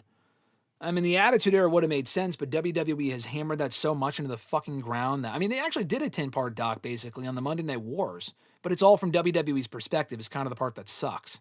It's a good doc. It's a very good doc, but it's not like the greatest of all time because it is from WWE's perspective at the end of the day. Other than that, I mean, it would really have to be that. I mean, do you really want like a 10-part doc on like the Ruthless Aggression Era? We had that. We actually did get a 10-part doc on the Ruthless Aggression Era. Also on Peacock about 5-6 years ago. Great doc. Is it the best ever? Not really. Again, it's all from WWE's perspective. Any other periods of wrestling I want a 10-part doc on? Not really. Free Media Tools. Why Kane and Big Show? Why wouldn't they win the Royal Rumble as Del Rio and Sheamus are rookie guys? They did win the Rumble. Was it surprising?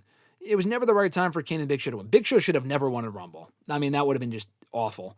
Kane's 1 year to win the Rumble was 01, and they didn't do it, which is whatever. Del Rio and Sheamus Sheamus wasn't really a rookie. Del Rio was a rookie. Sheamus had already been in WWE for like 3 years when he won the Rumble. He was already a fucking 2-time WWE champion. I wasn't really surprised. Was I surprised? By Sheamus, kind of. I thought Jericho was winning that year. Del Rio, I may have been surprised. I don't remember. Did I like the Ted DiBiase the $1 million championship? Yeah, I loved that. I thought it was great. Daniel said, is it true when Legacy split, Randy was supposed to stay a heel, but he had gotten so over, they pivoted? Yeah, I got to get the pivot. I think that's true. I don't know if that's ever been confirmed. I would love to ask Cody or Randy that, but I do think that the plan, I had remembered the plan dating all the way back to late '08 was for Ted DiBiase to be the breakout babyface. Now, obviously, he ended up being the least successful by far, so that was the wrong call, but they really thought that DiBiase would have been the big breakout star. I love DiBiase, even more than Rhodes at that point. It didn't work out that way, but I remember them, like it looked like they were going to do Orton and DiBiase for the World Championship at one of those Manias.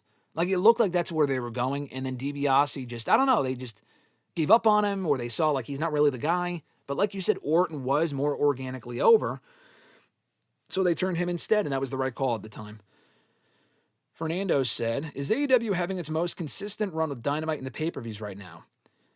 Yeah, you know what? Probably. Maybe at least since 2021. I feel like every other year after that, like the television was not, I mean, I'm not saying every Dynamite nowadays is amazing. I feel like Dynamite was far more must-see 5 years ago. But it was a lot more like pay-per-view, like even in the early like pandemic days, the pay-per-views were not consistent. A lot of the pay-per-views were really good, but there were some pay-per-views that were like, eh. I feel like right now with AEW, Dynasty was really good. It was a really good show. Revolution was great overall. Dynamite largely most weeks is really good. So yeah, this is the most consistent AEW has been, I would say personally, in the last 5 years, if not ever. Free Media Tools said, how would you rate JBL? I really liked his heel work, and I found his heel work enjoyable and also on commentary. I mean, what are we rating JBL on? As a heel in 05, I thought he played his role well. I was never a big JBL fan. I thought he played that role well. He was never really the main event guy. I mean, after 05, he was kind of out of the main event picture after that for the most part. On commentary, I liked him on commentary during his first run. I also liked him when he came back to commentary for like the first year in 2012. And then, like, after the Authority started, he was so fucking unbearable. I mean, I don't know if it was a Vince thing or a JBL thing, but like from 2013 onward, JBL's commentary was unbearable. When the Legacy faction was on top, who did you think had the brighter future between Cody and Ted DiBiase Jr.? Ted DiBiase, honestly. I thought he would be the bigger breakout star. Eric said, what's my beef with Trevor? He's a piece of shit, and he shows up when he shouldn't. That's my beef with Trevor. Fuck him. Eric said, who does Jericho bring in to counter GOA? I don't know if he should bring in anyone. I mean, I don't really want to see him form another fucking faction. Is he going to call upon Big Bill and Brian Keith and apologize? I mean, I don't know. Hopefully nobody. My sleeper pick is me squashing Trevor. Me too. Fuck Trevor. JBL loved him some Mauro Ranallo, right, Cram? Oh, yes, he did. Yes, he did. I will not forget about that. At least we got Mauro and NXT out of it, which was also great for as long as it lasted, for like the 3 years that it went for. Fernando said, where would you rank the selling of Brock Lesnar for his Mania build compared to other Mania builds? Good question. Honestly, this is among the best of all time. I was not watching for Mania 19 or 20, so I can't really speak to the build for the Goldberg and Angle matches back in the day, but I have been watching since Brock has been back in 2012. He wasn't at Mania in 2012. He came back the night after Mania that year. But the Triple H build at Mania 29, I didn't love the match. I enjoyed the match. But the build, honestly, I liked. This is better than that build. Definitely better than that build. I didn't mind that build. The build of the Taker match at Mania 30 was fucking awful. And the match was also awful. Because I remember at the time, like, oh, the build sucks, but at least the match would be good. The match also sucked because Taker got concussed. The Roman build in 2015 was also terrible. The match was amazing. The build to 31 with Roman sucked. The build of the Dean Ambrose match was actually entertaining. That was one of the better Mania builds. This has been better than that. But the build to the Dean Ambrose match in 2016 was a good one. I liked the build. The match under-delivered. The 2017 build with Goldberg was just kind of basic. I remember that build. It was okay. It was fine. The match was great. The build was fine. 34 with Roman, the build sucked for the most part. 35 with Rollins, the build was kind of inconsistent. It was good, but it was kind of inconsistent. 36 with Drew, I mean, it started out great, but then COVID happened, so they kind of lost a lot of, they lost a lot of that momentum, unfortunately. 37 he wasn't on. 38 with Roman actually had a great build, honestly. I thought they had a really good build. The match wasn't that great, but the build with Roman in 38 in 2022, I largely enjoyed, but this has been better. 39 with Omos was like non-existent. He wasn't at 40, and he wasn't at 41. So honestly, this might be the best Brock Mania build, at least since he's been back in 2012. I don't know if it's better than the Angle one in 2003 or 04 with Goldberg. I wasn't watching back then, so I can't speak to those builds. This might be the best Brock build for a Mania match literally ever. Like literally in the last 20 years at least. Let me backtrack a little bit here. Is this the word road to WrestleMania ever, or am I forgetting one? No, this is not the worst road to WrestleMania ever. There has been fucking worse roads to WrestleMania. I mean, we can't even really speak to the roads to WrestleMania for like the first 10 of them because Raw wasn't even around at that point. But like, since Raw's been around, again, I wasn't watching in the Attitude Era or the early 2000s, so I can't say this is the worst ever. I can't imagine this is the worst ever, because there's been some good stuff on the road to WrestleMania this year. There's been some fucking messy shit. But I mean, the road to WrestleMania with Vince in charge, a lot of the time, was terrible. I mean, you can't convince me otherwise. The road to WrestleMania in 2013 specifically was so fucking bad. I mean, it was so boring. Like, you talk about a mess of a card, like you had Jericho and Fandango, Team Hell No versus Ziggler and Big E for some reason, Del Rio and Swagger. Like, No. If you think this is bad, it has been way worse. It's been inconsistent and it's been a mess this year. This is not the worst road to WrestleMania of all time. Not even fucking close. But it's not the best either. It would certainly be in the bottom half of the list, but it's definitely not the worst. Who do you think would win between Big Show and Andre? Do you wish we would get that? I mean, for the attraction aspect of it, sure. As a match, it'd probably be terrible. Who do I think would win? Probably Big Show. Just because I don't know if Big Andre would even put him over, but probably Big Show if we're talking about talent. Noel said, imagine if Finn loses at WrestleMania, all this hype to bring back the Demon just to lose to Dom. Yeah, that would be terrible. He has to win. The Demon has already lost the last few years. He's got to win here.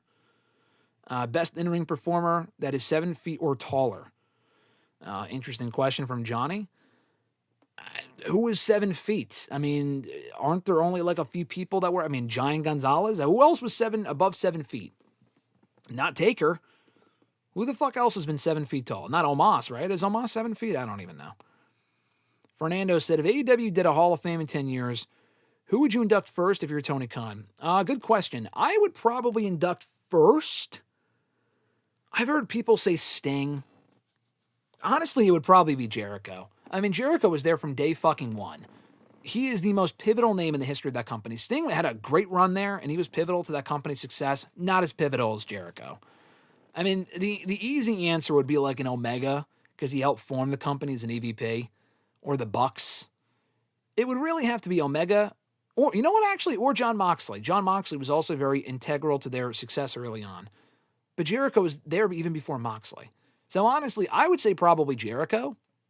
Jericho, Moxley, the Bucks, or Omega. MJF is also a Hall of Famer, but I don't think he'd be the first one for me. What are my thoughts on double contracts in AEW as far as what EVP and talent? I think it's stupid, but I mean, would double contracts work? And you mean in WWE? No, I don't think so. I mean, they technically have double contracts because I mean there are people that are like agents that are also on-air performers. If you're talking that are EVPs but also talents, I think that's stupid. If you made like Roman Reigns or Cody Rhodes, who did have a double contract in AEW and EVP in WWE, that would be very problematic. You can't do that. You can't do that. In AEW, I mean, it's worked out with the Bucks and Omega in the last few years. Not since the Punk thing, I think, has that been a problem. I still would not do that personally, but they haven't had any issues, so I don't think that's going to change anytime soon. Eric said, ask Grant who his favorite for the Stanley Cup is. Probably the Blackhawks. He's a big Blackhawks fan. Richie, what's going on, brother? He said, would Bad Bunny have been a better option as opposed to Pat McAfee? Sup, everybody? It's a good question. Bad Bunny would have been, I mean, I'm going to say no. And listen, we love Bad Bunny. We love Bad Bunny here on #AskGSM. Pat McAfee's probably a better choice because at least he's been there. What relationship? I mean, I know you can ask what relationship does Pat have with Orton, but Pat and Orton would have more of a relationship than from Pat being on SmackDown and on commentary than Orton and Bad Bunny. And also, Bad Bunny wouldn't work as a heel in WWE. He's too beloved. I mean, Pat McAfee's at least fucking annoying. I mean, it's still awful television, but Bad Bunny being in that spot would make even less sense. As crazy as that sounds, it would probably be worse. I mean, how much English would he even be speaking in his promos? I know Bad Bunny can speak decent English, but it wouldn't be like, I don't know, he's not out there cutting long-ass promos like McAfee would be. That's not to say the McAfee shit is great. It's terrible. I'm just saying that somehow makes more sense than Bad Bunny. Bad Bunny should be on WWE television doing almost anything else. Please don't drag him into that shit. Was Liv always supposed to be the breakout star of the Riot Squad? No, Eric, she was not. I think it was always supposed to be Ruby. I mean, she was positioned as the leader, and that didn't really work out, and Liv really exceeded expectations. Daniel said the 04 Goldberg build turned into a Brock Austin build because they had already maxed out Goldberg's contractual appearances weeks out before Mania, and they didn't want to pay him extra for more LOL. That's hilarious. I didn't know that. That is hilarious. I remember that Austin was involved in the build. I just didn't think it was because of that. That's hilarious. Fernando said, Graham, have you noticed most wrestling podcasts are sponsored by Blue Chew? Is that the reason for that LOL? Yeah, there are a lot of wrestling podcasts that are sponsored by Blue Chew, so that could be a reason. Big Bill, Eric said, do not bring in Big Bill. Enough damage has already been done to Big Bill by associating with Jericho. Please leave him the fuck alone.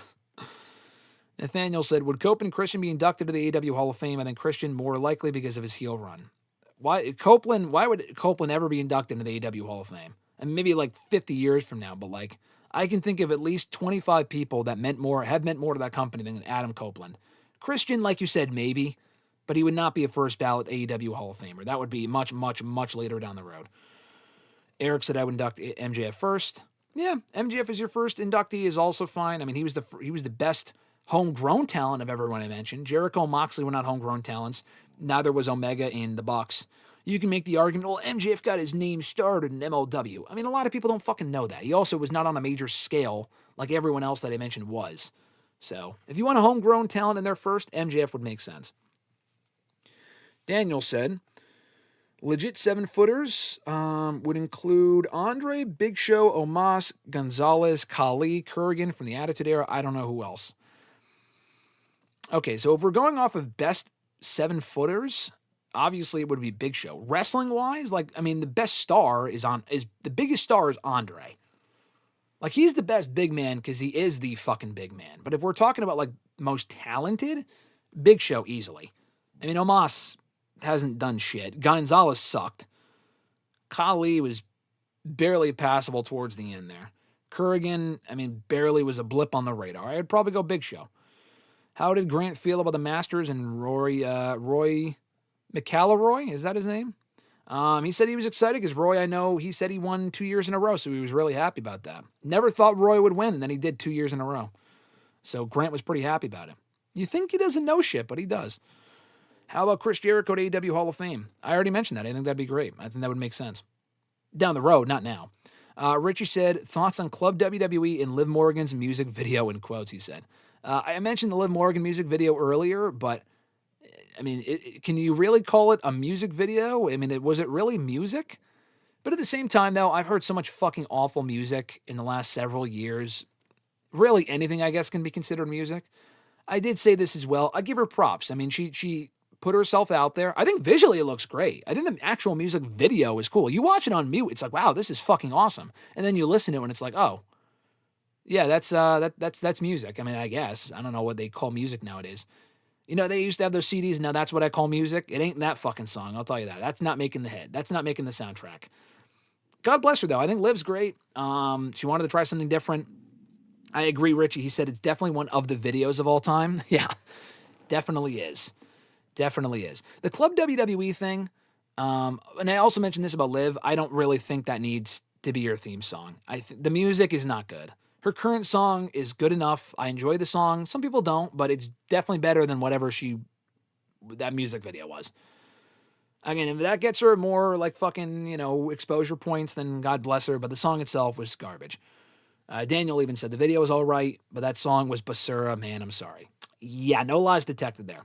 As far as Club WWE, the only thing about that made me somewhat interested was like, okay, cool. Could this be, and I didn't get my hopes up, could this be a new version of the network? Could they be announcing where they're putting all of their content? Maybe that's where it's going. The feel that I got from it when they announced it yesterday was that it's a fucking subscription service where they give you codes and shit for like free access to early on sales. Bro, who gives a fuck? They already do that shit. I was already getting that stuff. I had been getting that stuff over email for the last 15 years. How is that like special? How is that notable? How is that any different than what they've already done? How is that any different than the WWE app? Remember the WWE app, guys? Not the network. I'm not talking about the network. I'm talking about the WWE app. They had their own app like 15 years ago. And it was cool. I liked the app. Where they had exclusive videos and like merch and shit. This isn't any different than that. So yeah, garbage. If it's not any new version of the network, then I do not care. What are your thoughts on the Dogs holding the trios titles for one day? Yeah, that was kind of fucking dumb. It was pretty funny because they have not been booked great since you talk about, AEW's done a lot of great shit recently. The booking of the Dogs, though, has sucked. I think the group itself is good. I like all three guys. I think David Finley's really talented. They've done nothing to make those guys look like a threat at all. And then they finally win trios championships. I'm like, okay. Like, it came out of nowhere. And I'm like, okay, cool. Like, they won gold. They literally lost it the next day. Why even bother at that point? They only put the belts on them so they could transition those titles to the conglomeration. That was literally the only reason why they won it. At this point, it's just hard to care. Already, they feel like damaged goods. Isn't Big Bill a legit 7 feet? Daniel said no. So I don't think Big Bill is 7 feet tall. I know they say that he's 7 feet tall and you can't teach that. I don't think he's 7 feet. Big Show being able to do a moonsault at one point is nuts. Could he do a moonsault at one point? I don't think I've ever seen that. That's insane. Eric said, you know how I feel about Liv, but yeah, that was bad. I know you're a Liv fan, but I'm glad you can acknowledge, Eric, that sucked. The song is not good. Listen, I also can't sing either, but I'm also not filming a music video, so I don't know whose idea that was. I don't know if they asked her to do it or she wanted to do it, but the song is... It's a song. It's certainly a song that exists. Fernando said, do you think Mania will be almost 100% celebrity involvement in the very near future? We are dangerously close to approaching that territory, yes. 100% celebrities? No. I mean, obviously, it's not going to be a card of just celebrities. They do have a wrestling roster at the end of the day. Will they continue to feature more and more celebrities as time goes on? If they continue on this path and don't learn their lesson? Yes. It'll absolutely get worse, unfortunately. Free Media Tools said, how many more retirements do you see in 2026? Will he do them and also be tapping... Was him tapping to Jay's biggest mistake? Like booking-wise? Yeah, him tapping to Jay didn't bother me. A lot of people were fucking pissed. It didn't bother me. Him tapping as quickly as he did was questionable. And it honestly does look worse in retrospect because Jey Uso went right back to the tag team ranks and Gunther's gone on this tear. I'm not saying Gunther should have beaten Jay. He should not have. Jay absolutely should have won. But Jay should not have tapped him out. That was pretty fucking dumb. Because people still chanted at Gunther. Like, I mean, I don't know. I feel like hopefully people will forget about that at some point. But it is pretty stupid in retrospect. I have no idea why he had to tap out Gunther, especially as quickly as he did. That was just... It didn't piss me off, but it was stupid. How many more retirements do I see this year? The only other one I see happening this year is Brock, maybe. And even then, I'm not convinced we're definitely getting that. But it sounds like he could be wrapping up at SummerSlam. All signs point to that being the case. So I could see that happening at SummerSlam. I don't see Ray retiring this year. Could happen. Other than that, I'm not sure. That's the only name that comes to mind. Is Tom Brady going to be at WrestleMania? It sounds like he is. I mean, they were doing all that hype where he called wrestling fake. Imagine if he called wrestling cute or fake or whatever, and then it didn't lead to anything. Like, I don't want him at WrestleMania, don't get me wrong, but, like, they've already mentioned it and done so much with that shit. It would be kind of strange if they didn't even show him in the crowd. And I know he's going to be at Fanatics Fest, and they're trying to push tickets for that. But, like, I think he'll be at WrestleMania. I would be surprised if he just no-showed. It would be fucking funny if he did, though. Who's a celebrity that you would actually be thrilled to see involved? Oh, that's a good question. You know, I know Alexis's answer would be The Weeknd because he, I think, by all accounts, is actually a wrestling fan. And yeah, I know he's done the Mania song, not this year, the streak is over, but he did the Mania song for like 5 or 6 straight years. Never performed it though. I mean, he's not an athlete, so I don't know what he would do at WrestleMania aside from sing. But, like, listen, we got fucking Flo Rida singing at WrestleMania time or two. Why not The Weeknd, you know? So The Weeknd, I think because he's a wrestling fan, would be interesting.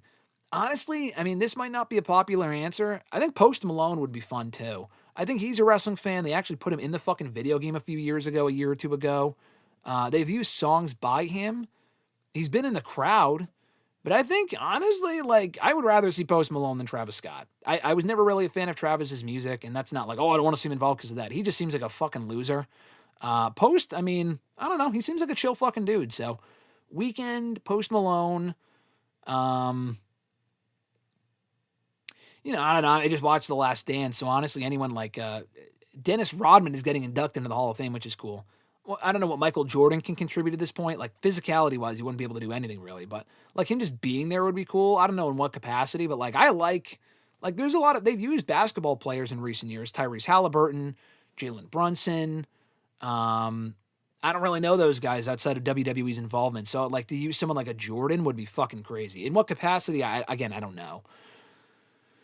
But yeah, you know, Hugh Jackman was always great whenever he was on WWE television. To see him back doing something would be cool, I think, if we had to have celebrities involved.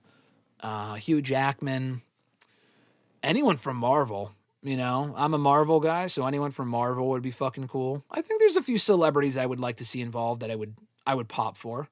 The Bob Barker thing is still the greatest guest host bit of all time from '09 on Raw, so The Price is Raw.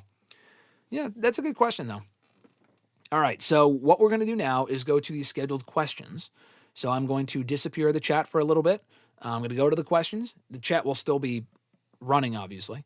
I will not look at it until I'm done with the scheduled questions. So if you are watching live and you're still joining us or watching after the fact, whatever, if you want to send in a question in the chat here, I will get to it after we are through the scheduled questions. So you can comment, ask questions in the chat. I'll get to it after we're done here. But Eric did say before we get going with the scheduled questions, he said, how far away from me from Mr. Beast versus KSI for a Mania main event? Maybe not that far. I know Omega joked about that at one point. We honestly may not be that far, unfortunately. Mr. Beast is someone I have no interest in seeing involved in WWE.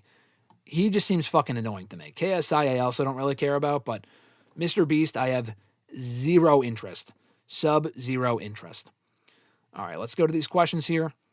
Jordan B. from YouTube, his first question was, do you think we see, or what will, rather, Stephanie McMahon's legacy be?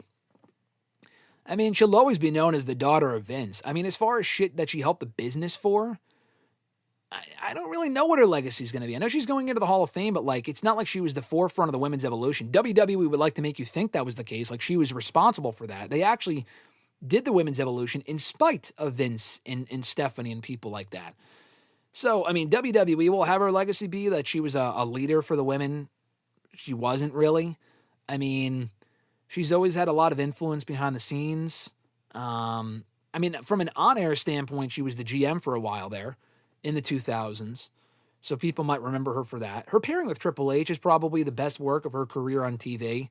The Authority shit was terrible. Yeah, I don't know. I'm not really sure what her legacy is going to be. Just being a force behind the scenes, I guess. I mean, being Vince's daughter. I mean, she wasn't as instrumental behind the scenes as Vince was or even Triple H has been. It's kind of like with Shane. Shane didn't really move the needle behind the scenes. She's been far more involved than Shane ever was. But, like, they're more known for their on-air shit. And if it wasn't for the fact that they were the McMahons, they wouldn't be on TV at all.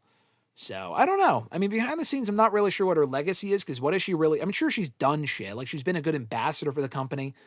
But, like, is she... like, do people have all these glowing things to say about Stephanie? I've heard a lot of mixed things. I've heard some negative things. I've heard some positive things. So, I don't know. I feel like her legacy is still kind of in question, to be honest with you. Nike Fan 01 from YouTube had a couple of questions. They asked, do you think we'll see Daniel Bryan return to AEW and wrestle again to the ring? Daniel Bryan, no. Bryan Danielson, yes, I do. If the answer is, I mean, you said Daniel Bryan, that's his WWE name. I do think he would wrestle in AEW again. Do I think he'll wrestle in WWE again? No. I do think he'll go to WWE at some point for a Hall of Fame induction. I don't think he returns to WWE to wrestle. I do think he will wrestle again in AEW, though, if only for a one-off. His second question was, John Cena is coming to my city on June 13th. It's $169 for an autograph and $89 to get into the building.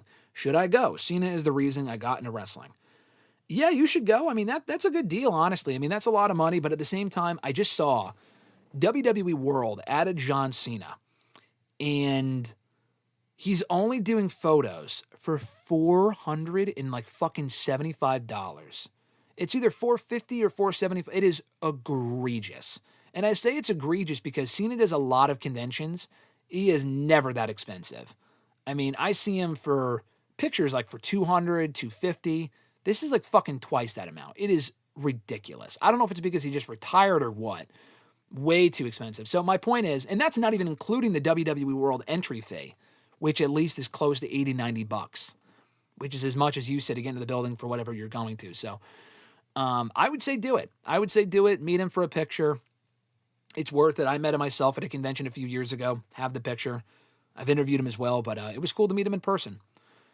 He asked, what other hobbies do you enjoy besides wrestling? I like watching Marvel stuff, Star Wars stuff, reading. I mean, a lot of it is really just wrestling. Everything is based in kind of wrestling, but watching shit. I like going to the movies. Going to the movies and reading are kind of my top two hobbies. I don't get to read a whole lot, unfortunately, just because I don't have time. But when I do, I enjoy reading. And I like going to the movies. That's kind of like my favorite thing to do. I'm not a partier by any means. I don't really do much else, to be honest with you. I'm very fucking kind of sheltered as far as not going out. I like to go out and hang out with people and stuff like that, but I'm not that social. I'm more of like watching shows kind of person, watching movies, sometimes playing video games. I'm not a big video game person at this point in my life, but I do enjoy playing video games occasionally as well. Christopher L. from Facebook, his first question was, he said, "What's up, Graham? Happy WrestleMania week. Wish I could be more excited for the actual show, but the build has been incredibly mid and lacking. On the other hand, I quite enjoyed Dynasty with the tag team title match and Andrade versus Darby. That was the other match I forgot about. Kicking ass in the AEW World Championship and Continental Championship matches also delivered big time. In closing for this intro, I also want to state I will be asking more questions about TNA than WWE this week because I'm really struggling to get into this company more and more every week. Now on to the questions." He says, "Last week, TNA got raked over the coals online for forcing their independent contractors to not wrestle guys from AEW. This caused an even bigger uproar." You wrote blogger, but I think you mean bigger. "An even bigger uproar when it turns out Carlos Silva did it on orders from WWE. I don't know if that was confirmed. I mean, that was the assumption, but it definitely was because of WWE. I don't know if it was like confirmed that was the case. Anyway, he said they're a partner in this crossover relationship. So not only does this make TNA look weak, it makes WWE look even worse and more controlling than fair, since they are not the ones who decide who TNA wrestlers can work with. Now Silva has gotten a lot of blowback on this, and I don't entirely blame them for it, as Silva seems like just a puppet. I overall feel like this crossover with TNA and NXT hasn't really made TNA look that good overall, and it's obviously clear TNA desperately has needed them more than the other way around. Did TNA deserve all the flack they got for their unprofessionalism, or did it go a little too far? How poorly does Carlos Silva look in all of this, and why does their partnership really feel like it's so one-sided? Because WWE is WWE, my man. I mean, is anyone really surprised by this? I've liked the working relationship, and TNA has benefited a lot. You say they haven't benefited. I mean, TNA got on fucking AMC because of the WWE relationship. That had a big reason. I mean, why is TNA and AMC now and not 5-10 years ago? It's because of the working relationship with WWE. So to say that TNA is not benefited is just not true. But that being said, you say, why does TNA not look good a lot of the time? Because TNA has everything to gain from this. Really nothing to lose. I mean, it's not like a lot of people were talking about TNA before this whole thing. They were. I mean, a few years ago, when they became TNA after, ditching Impact and going back to TNA, they had momentum. And then they lost Scott D'Amore, and it was back to square one. And just a lot of shit going on with the company. There's always some sort of drama going on with TNA. But no, I think TNA does deserve a lot of the flack for this, because you say a lot of it should go to WWE. I agree with that. WWE definitely pushed TNA to block a lot of those talent. We talked about this on WrestleRant Radio last week. But Carlos Silva could say fucking no. I mean, TNA is not owned by WWE. This isn't AAA. Like, if they don't want people from AEW working with AAA talent or whatever, that makes sense, because WWE literally owns AAA. They don't own TNA. As far as we know, they don't own TNA. So Carlos Silva is bending over backwards to please WWE because he doesn't want to make them mad. He doesn't want to bother them. Now, we don't know officially if that's the case, as far as that's why they canceled the bookings. It probably is, let's be honest here. Yeah, so, I mean, I think Carlos Silva deserves a lot of the flack because he's the one saying yes. He could easily, I mean, not easily, but he could say no and be like, yeah, no, we don't agree with that. Like, if you don't like it, then you can't do business with us. But WWE, or rather TNA, needs this working relationship. And they don't need it, but they really, really want it. So they're not going to dare piss off the higher-ups at WWE. So WWE's at fault, but TNA is absolutely at fault as well. Your second question. I've mentioned in the past that I didn't mind Cora Jade as a babyface back in NXT because she was cool and spunky, but ever since the heel turn back in 2022, I feel like her character work and her in-ring especially has plateaued. Then she got released, did OnlyFans, and then decided she needed to get back into wrestling, signing with TNA for a year and debuting on their disastrous AMC debut 3 months ago. Since then, I have not been impressed at all with what she is doing. Her matches leave a lot to be desired, and her promos are as monotone and as flat as they were in NXT. So my questions are, what the hell is the point of her signing with TNA, and what the hell is her purpose? TNA signed her because she's a name. I mean, she's a bigger name than a lot of the knockouts they have. So she was a name from NXT. That's one thing. 2, she also has potential. I mean, I like Cora Jade. I think she has potential to be a bigger star than she is. She is kind of monotone of the promos. Her in-ring work is good, but not great. She's got to improve, and hopefully by going to TNA, she can improve. Maybe that's why they signed her. They don't really hurt anything by signing her, to be honest with you. I also have not really seen much in the way of anything special from Cora Jade since she's been in TNA as Elena Black. I think she's had a decent run. She's been fine. Nothing's been bad, but you would think that she would have done something more special by now, and maybe she will at some point. I don't know, just for someone that was so prominently featured in NXT, in big feuds, she was a tag team champion at one point. She had done a lot of shit in NXT. So I'm just kind of surprised that she hasn't really done more in TNA yet. She doesn't feel special, as also part of the problem. She's already just another member of the roster.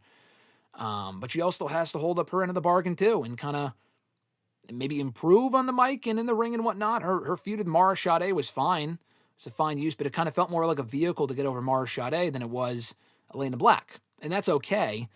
But I think it's still too early to say how this TNA run for her is going to go. I think them signing her was a great call, but they have to do more with her, and she also has to hold up her end of the bargain. Next question, he said, the Daria Ray Santina Morella storyline feels like it's been spinning its wheels forever, and it's only been 3 months. Daria has gotten very little comeuppance or been put in her place. Santino looks more of a fool than he has ever looked in this company. There's a whole plot hole with Steve Macklin being reinstated that made no sense, and nobody who gets involved with the storyline ever looks good coming out of it. What are your true opinions of the whole storyline? Is there a true endgame for the storyline? How will everything come together when it eventually is time? And has this been one of the things that's truly holding down the show instead of making it better? I mean, it hasn't been terrible, but I haven't really seen the point. I didn't really get why they added Daria Ray to the show as an authority figure to feud with Santino. It just screams WWE bullshit. I know TNA's done it before, but it does nothing for me personally. It's not awful television, but it is kind of pointless.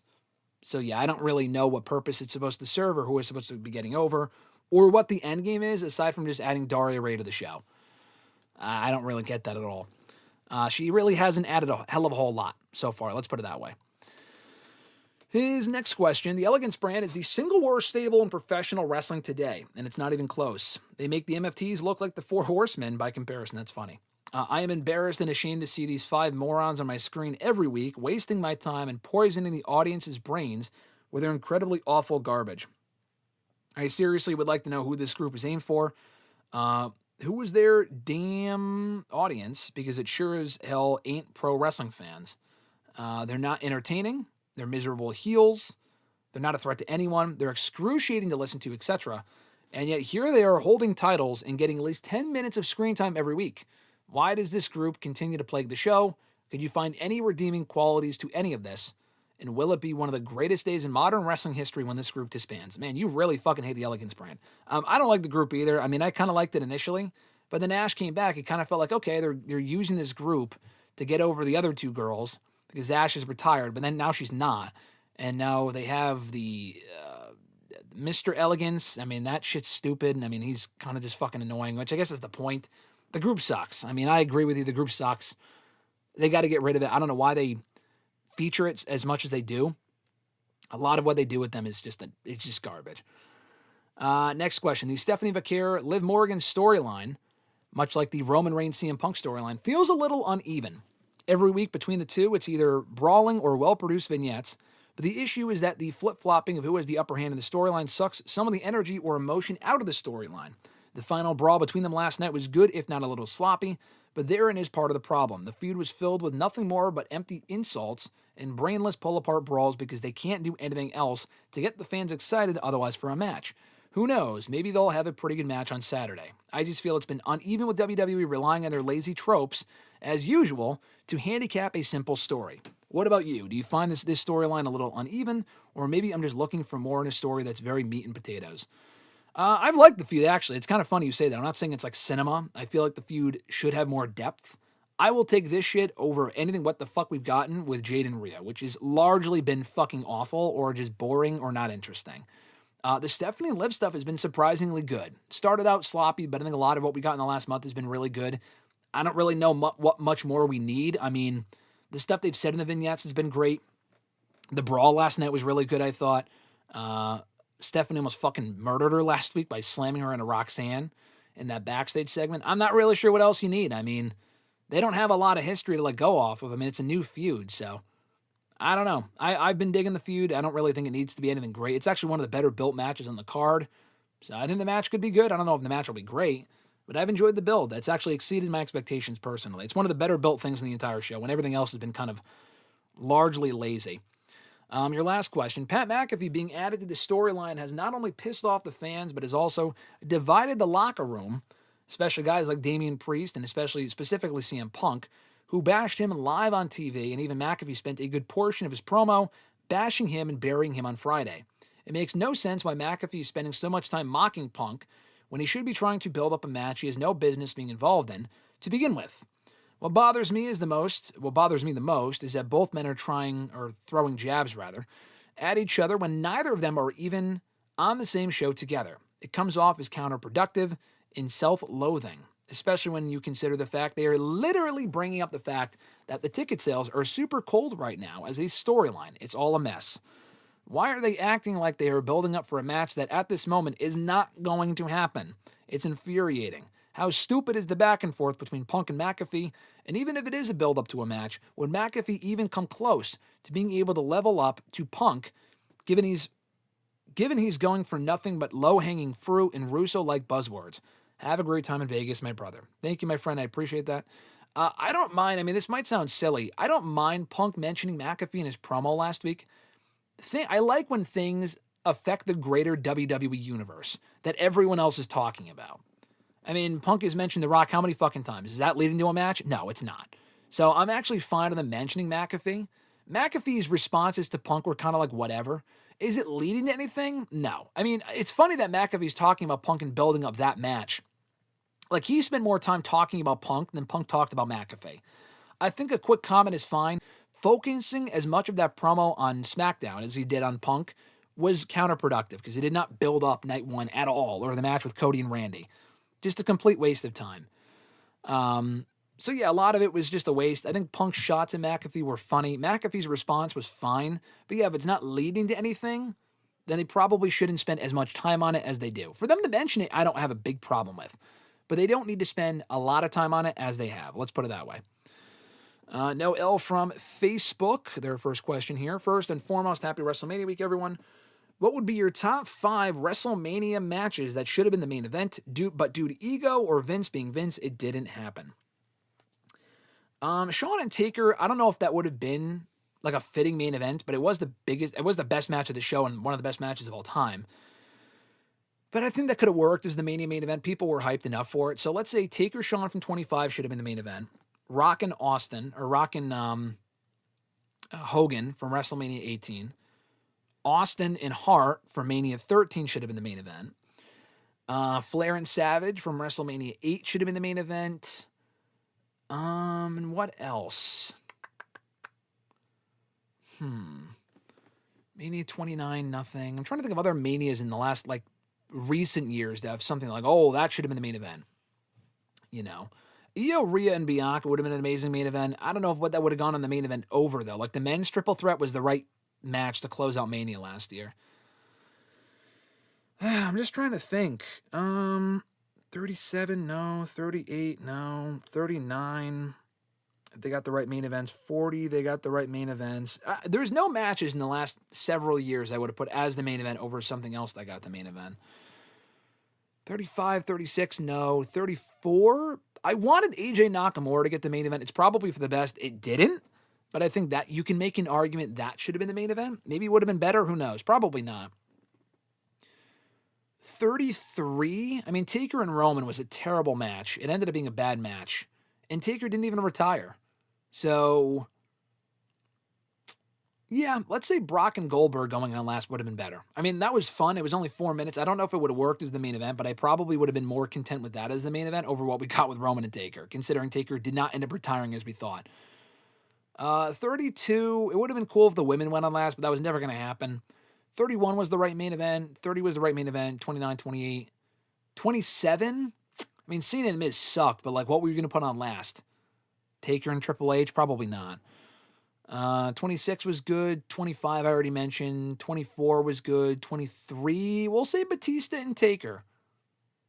Batista and Taker should have gone on last at 23 instead of Cena and Michaels, which was also great in its own right. But then again, we've talked about this before. Would Batista and Taker have been as good if they were the main event? Because they were more motivated to be on the mid-card because they were bumped to the mid-card. Fuck, we're pissed. Let's come on in there and steal the show. Would they have been as motivated in the main event? I don't know. Their next question, what would be your top 5 WrestleMania matches in your opinion? Like, not my top 5 favorite. You're saying top 5 best of all time? I would say Taker Shawn from 25. I would say Brett and Austin from, in no particular order. I would say Taker Austin from 25, Brett Austin from WrestleMania 13, probably Rock and Hogan from 18, just for how epic that match is, for just everything, taking everything into consideration. Savage and Steamboat from WrestleMania 3 to get an early match in there. I would not put Hogan and Andre, even though it is the biggest Mania match of all time. It's not the best. So I wouldn't put that in the top 5. If we're just talking best matches, okay?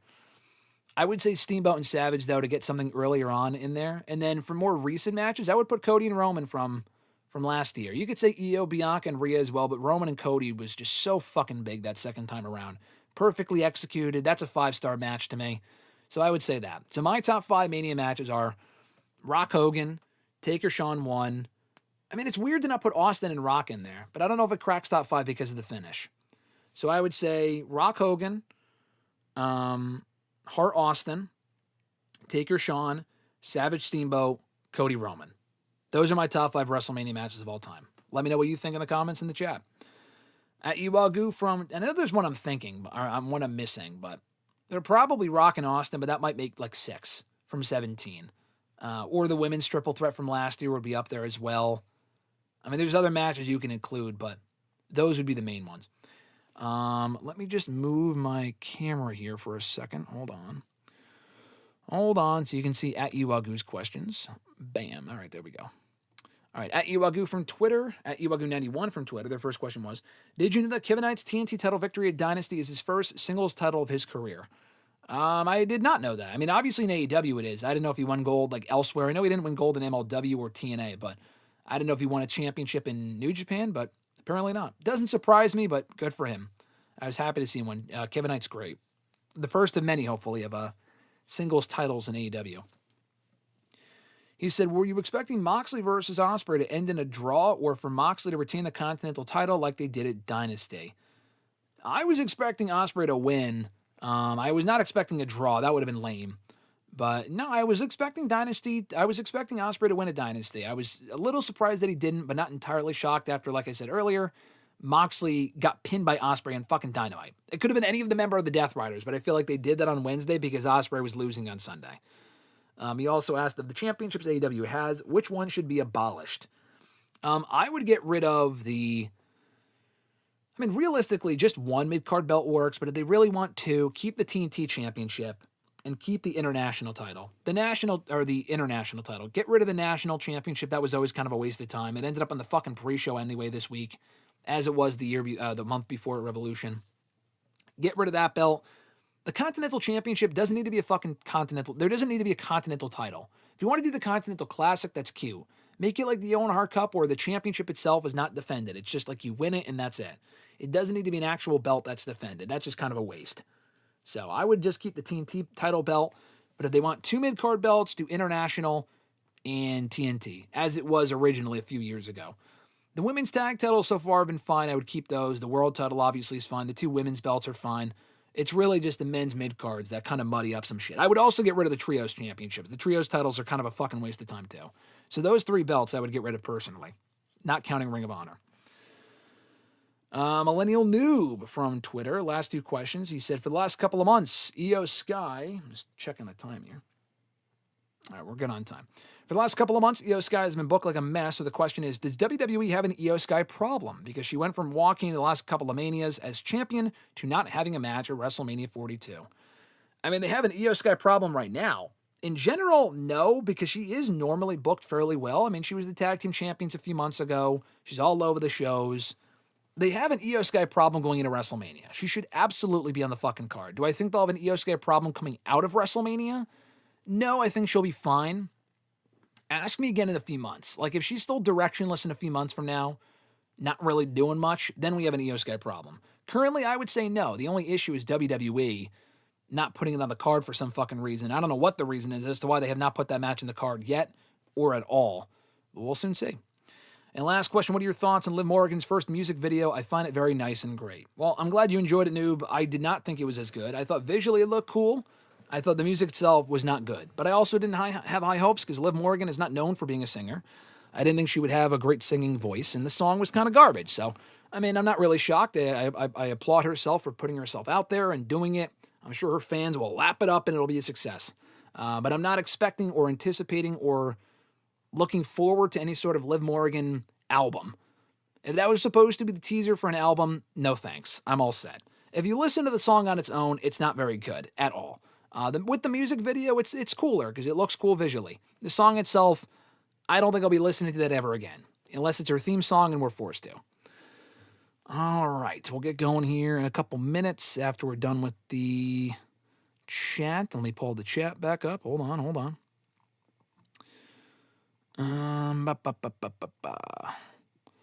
Eric said, how far away are from we? I already answered that question. Free Media Tool said, how would you rate Jack Swagger? I really liked him in WWE, but they never pushed him.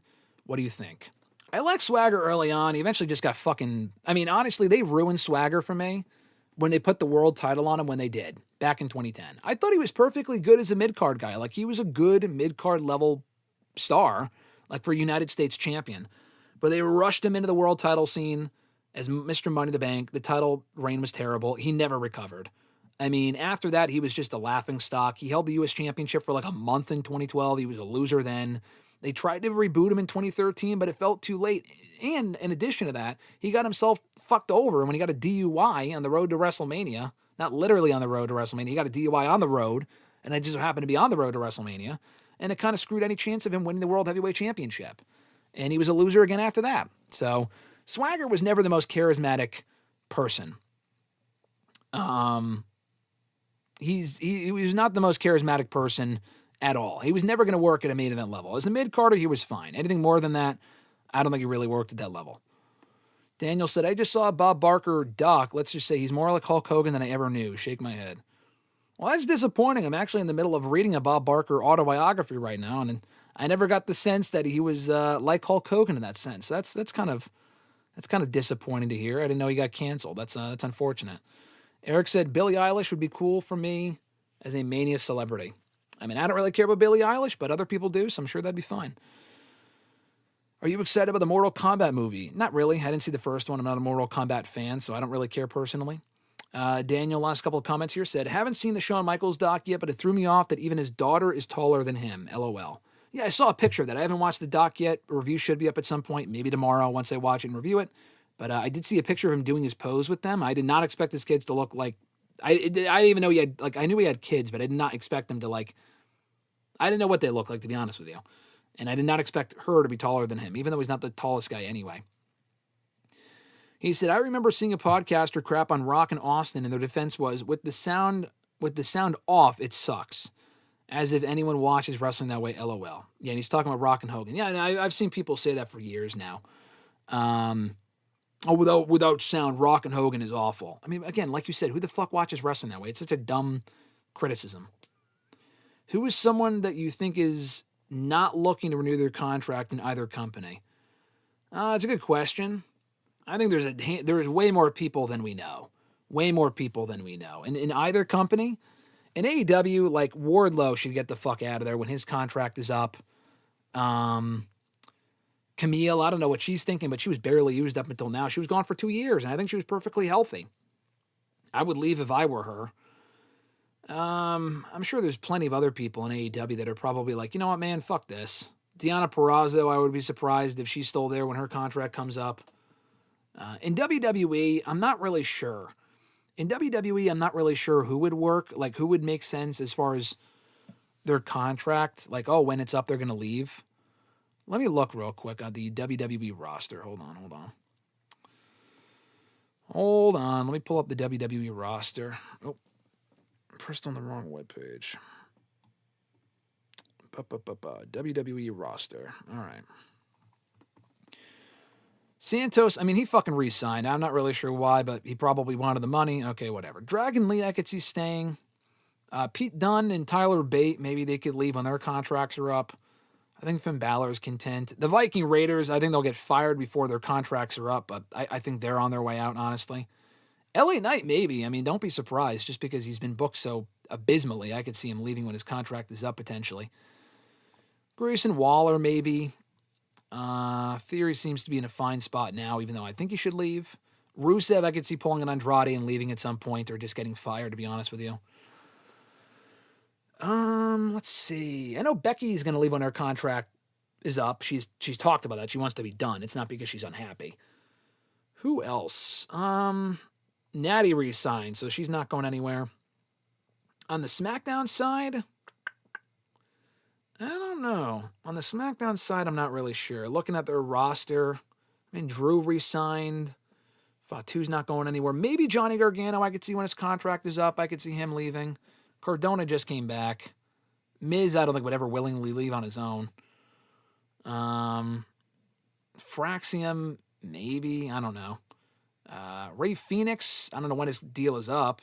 Nakamura, I could see maybe leaving when his deal is up. Those are a few people I could see leaving. On the SmackDown women's side, Julia, but when is she leaving? I mean, she signed only like a year ago, or a year or two ago. When her contract's up, I could see her maybe leaving. Yeah, those would probably be the biggest names. Alba Fire, I could see getting fired before she leaves. Yeah, those are probably the biggest ones. All right, let's pull back the chat up here. Let's see. Do I think Marina is improving in the ring? Marina Shafir? Yeah, she's improved. I still think she's boring as shit, but she's improved for sure. Have you seen the trailer for Deep Water? It looks like a very good shark movie. I haven't. I'm not really a shark movie fan. I mean, I feel like every movie is just trying to be like Jaws. The Meg is like dumb fun. They made a second one, and that one kind of sucked. I mean, that's really about it. I mean, I don't really watch shark movies on the regular. Eric said, would you want to see Marina Shafir be the TBS champion? No, I have no interest in that whatsoever, personally. I think Hayter's going to be gone when her contract comes up. I could see it if Tony continues to do very little with her. I mean, she got a title shot on Sunday. She got a title shot at World's End. I think Tony might see her in a certain way. I could see Chris Statlander leaving before Jamie Hayter, honestly. I feel like Statlander's hit her ceiling. She's done all she can do, and I'm not sure I don't really know what Tony would do with her next. I could see Statlander leaving before Hayter, honestly. Daniel said, Barker wasn't canceled in life, but it came out behind the scenes that he was a huge racist and got pissed when he wasn't warned when he's certain was going to be on his show. Oh, that's not good. That is not good. I didn't know about that. I guess he wasn't canceled in life. I mean, yeah, he wasn't canceled in life because he died. I didn't know he was canceled recently is my point. That's not good. He didn't mention that in his autobiography. Eric said, do you think Liv ever leaves WWE? I don't think so. I feel like she's a WWE lifer. The only reason she would leave is if she had like some bigger projects to go do. Who do you see retiring in the next 2 years? Rey Mysterio, I could see being done in the next 2 years. Brock, hopefully. I don't know. Who else is there to retire? I mean, Orton's probably not leaving in the next 2 years. Roman, Punk, I don't think Punk's leaving in 2 years. I think he'll be around for a little bit longer than that. Definitely Rey. I think Rey's next after, hopefully Brock, but even Brock, I'm not convinced. Yeah, Eric's spelling of some of these things is wild. I agree, Daniel. Fernando said, are you a fan of popcorn buckets? I think they're cool. I don't have any popcorn buckets since the whole fad started a few years ago. I got an Avengers Endgame one many years ago, but that's about it. So no, I think the popcorn buckets are cool. I don't collect them. But I did get gifted to me a DeLorean one when they put the feature back in theaters a few months ago. I did have that. Someone gave that to me, which was nice, as a gift. Fernando said, what do you think they're doing with Sheeta? I have no idea. It seems like they might turn her heel and have her continue to chase Nightingale, but they're also doing Nightingale and Camille on Wednesday. I don't know what's going on with Sheeta. I'm just glad she's back. I'm glad she's on the show, but she was teaming with Chris Statlander on Collision for some reason. I don't know where that came from. That was random, too. And then Daniel said, yeah, he didn't mention that in his autobiography. He just sent me. Yeah, I still have to read the book. I'm a big Bob Barker fan, so that's unfortunate to hear that he was a big racist. He also was, like, from the South, I think, too. Wasn't he from, like, I read the book, I should know, but I think he grew up in Missouri. And he was, like, 100 years old. I'm not excusing it. I'm just saying when you say that, I'm not entirely shocked. Let's put it that way. He came up in that generation. Fernando said, which current star would you love to read their autobiography after they retire? CM Punk. Easily CM Punk. I feel like you would have a lot of interesting shit to say. All right, so we're going to wrap up here, guys. I got to get going here shortly. I will shout out the channel members one more time, that being Alexis, Miss Mod Matthews, Dillon, DiGiacomo, Mrs. Renee, Daniel Malcolm at I'm Quarter on X, DJ Swerve1 on IG, Mr. Marceau at RJ_Marceau on X, John Ritland, Real Honesty with John Ritland on YouTube, Richie Red Planet Wrestling on YouTube, and Average Grunt at gruntwrestling.bluesky.social on Blue Sky. More information on how to become a WrestleRant All Access Pass channel member down below. You can also send in questions for this very show, for next week's episode, or any other episode, by tweeting me on the Twitter machine at WrestleRant with the hashtag AskGSM. Find me on Facebook as well, facebook.com/graham.gsm.matthews. Drop a comment on the post I usually put up on Monday nights, if not on the wall itself. And last but not least, drop your question down below in the comment section of this very video. After the video is done processing, of course, we're not live anymore. I'll include your question in next week's edition.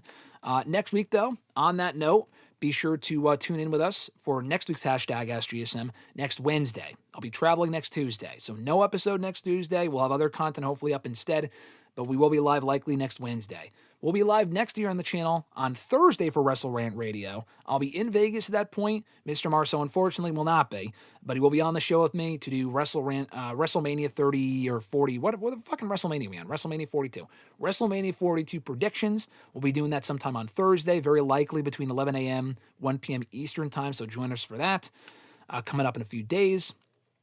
Other content going up between now and then. A lot of shit to go up here on the channel, so keep an eye out for that. And yeah, just continue to support the stuff we got going on here, including today's video. Be sure to like this video if you haven't already. Give it a thumbs up, subscribe, turn on notifications for all new videos that we upload and every time we're live, which could be at random or typically on Tuesdays and Thursdays for hashtag AskGSM and WrestleRant Radio. Except for next Wednesday. That's going to be hashtag AskGSM next Wednesday, not Tuesday. And that's really about it. Thank you guys for tuning in live with me here today. All the comments and questions in the chat have been a lot of fun. This has been great. I hope you guys enjoy the remainder of your WrestleMania week. Daniel said, fair point about Bob. Not shocked, but definitely disappointing. Completely agree. And Fernando said, be very safe in Vegas. May the force be with you, and don't gamble all your money away. Thank you, Fernando. I appreciate that. I'm not a gambler, so I'll be fine. I'll be at the Superstore. I'll be at World, hoping to check out WrestleCon. I'll be on the Strip all weekend, getting fucking in and out and all this other shit. So I'm excited. I'll be anywhere but the casino tables. I'll tell you that much. I'll be too busy with other work and hopefully just hanging out and doing almost anything else but gambling to be able to do that anyway. But at any rate, folks, this has been a lot of fun. Thank you so much again for all the support today and all the support going forward. Check out the Trick Williams interview if you missed it. Went up last Friday here on the channel. We have a Vampiro interview dropping soon and another interview dropping within the next week. A lot of other interviews hopefully coming during WrestleMania weekend that I'll be doing in Vegas. Maybe some live reactions, maybe some vlogs, short updates. The Shawn Michaels doc review should be up tomorrow or at least in the next few days. WrestleRant Radio Thursday, WrestleRant Radio excerpts, and so many other content. WrestleRant ranks from yesterday, WrestleRant ranks from next Monday. A lot to look forward to. So at any rate, guys, have an awesome one. I'm Graham GSM Matthews. Enjoy the remainder of your WrestleMania week, and I'll catch your ass down the road to WrestleMania.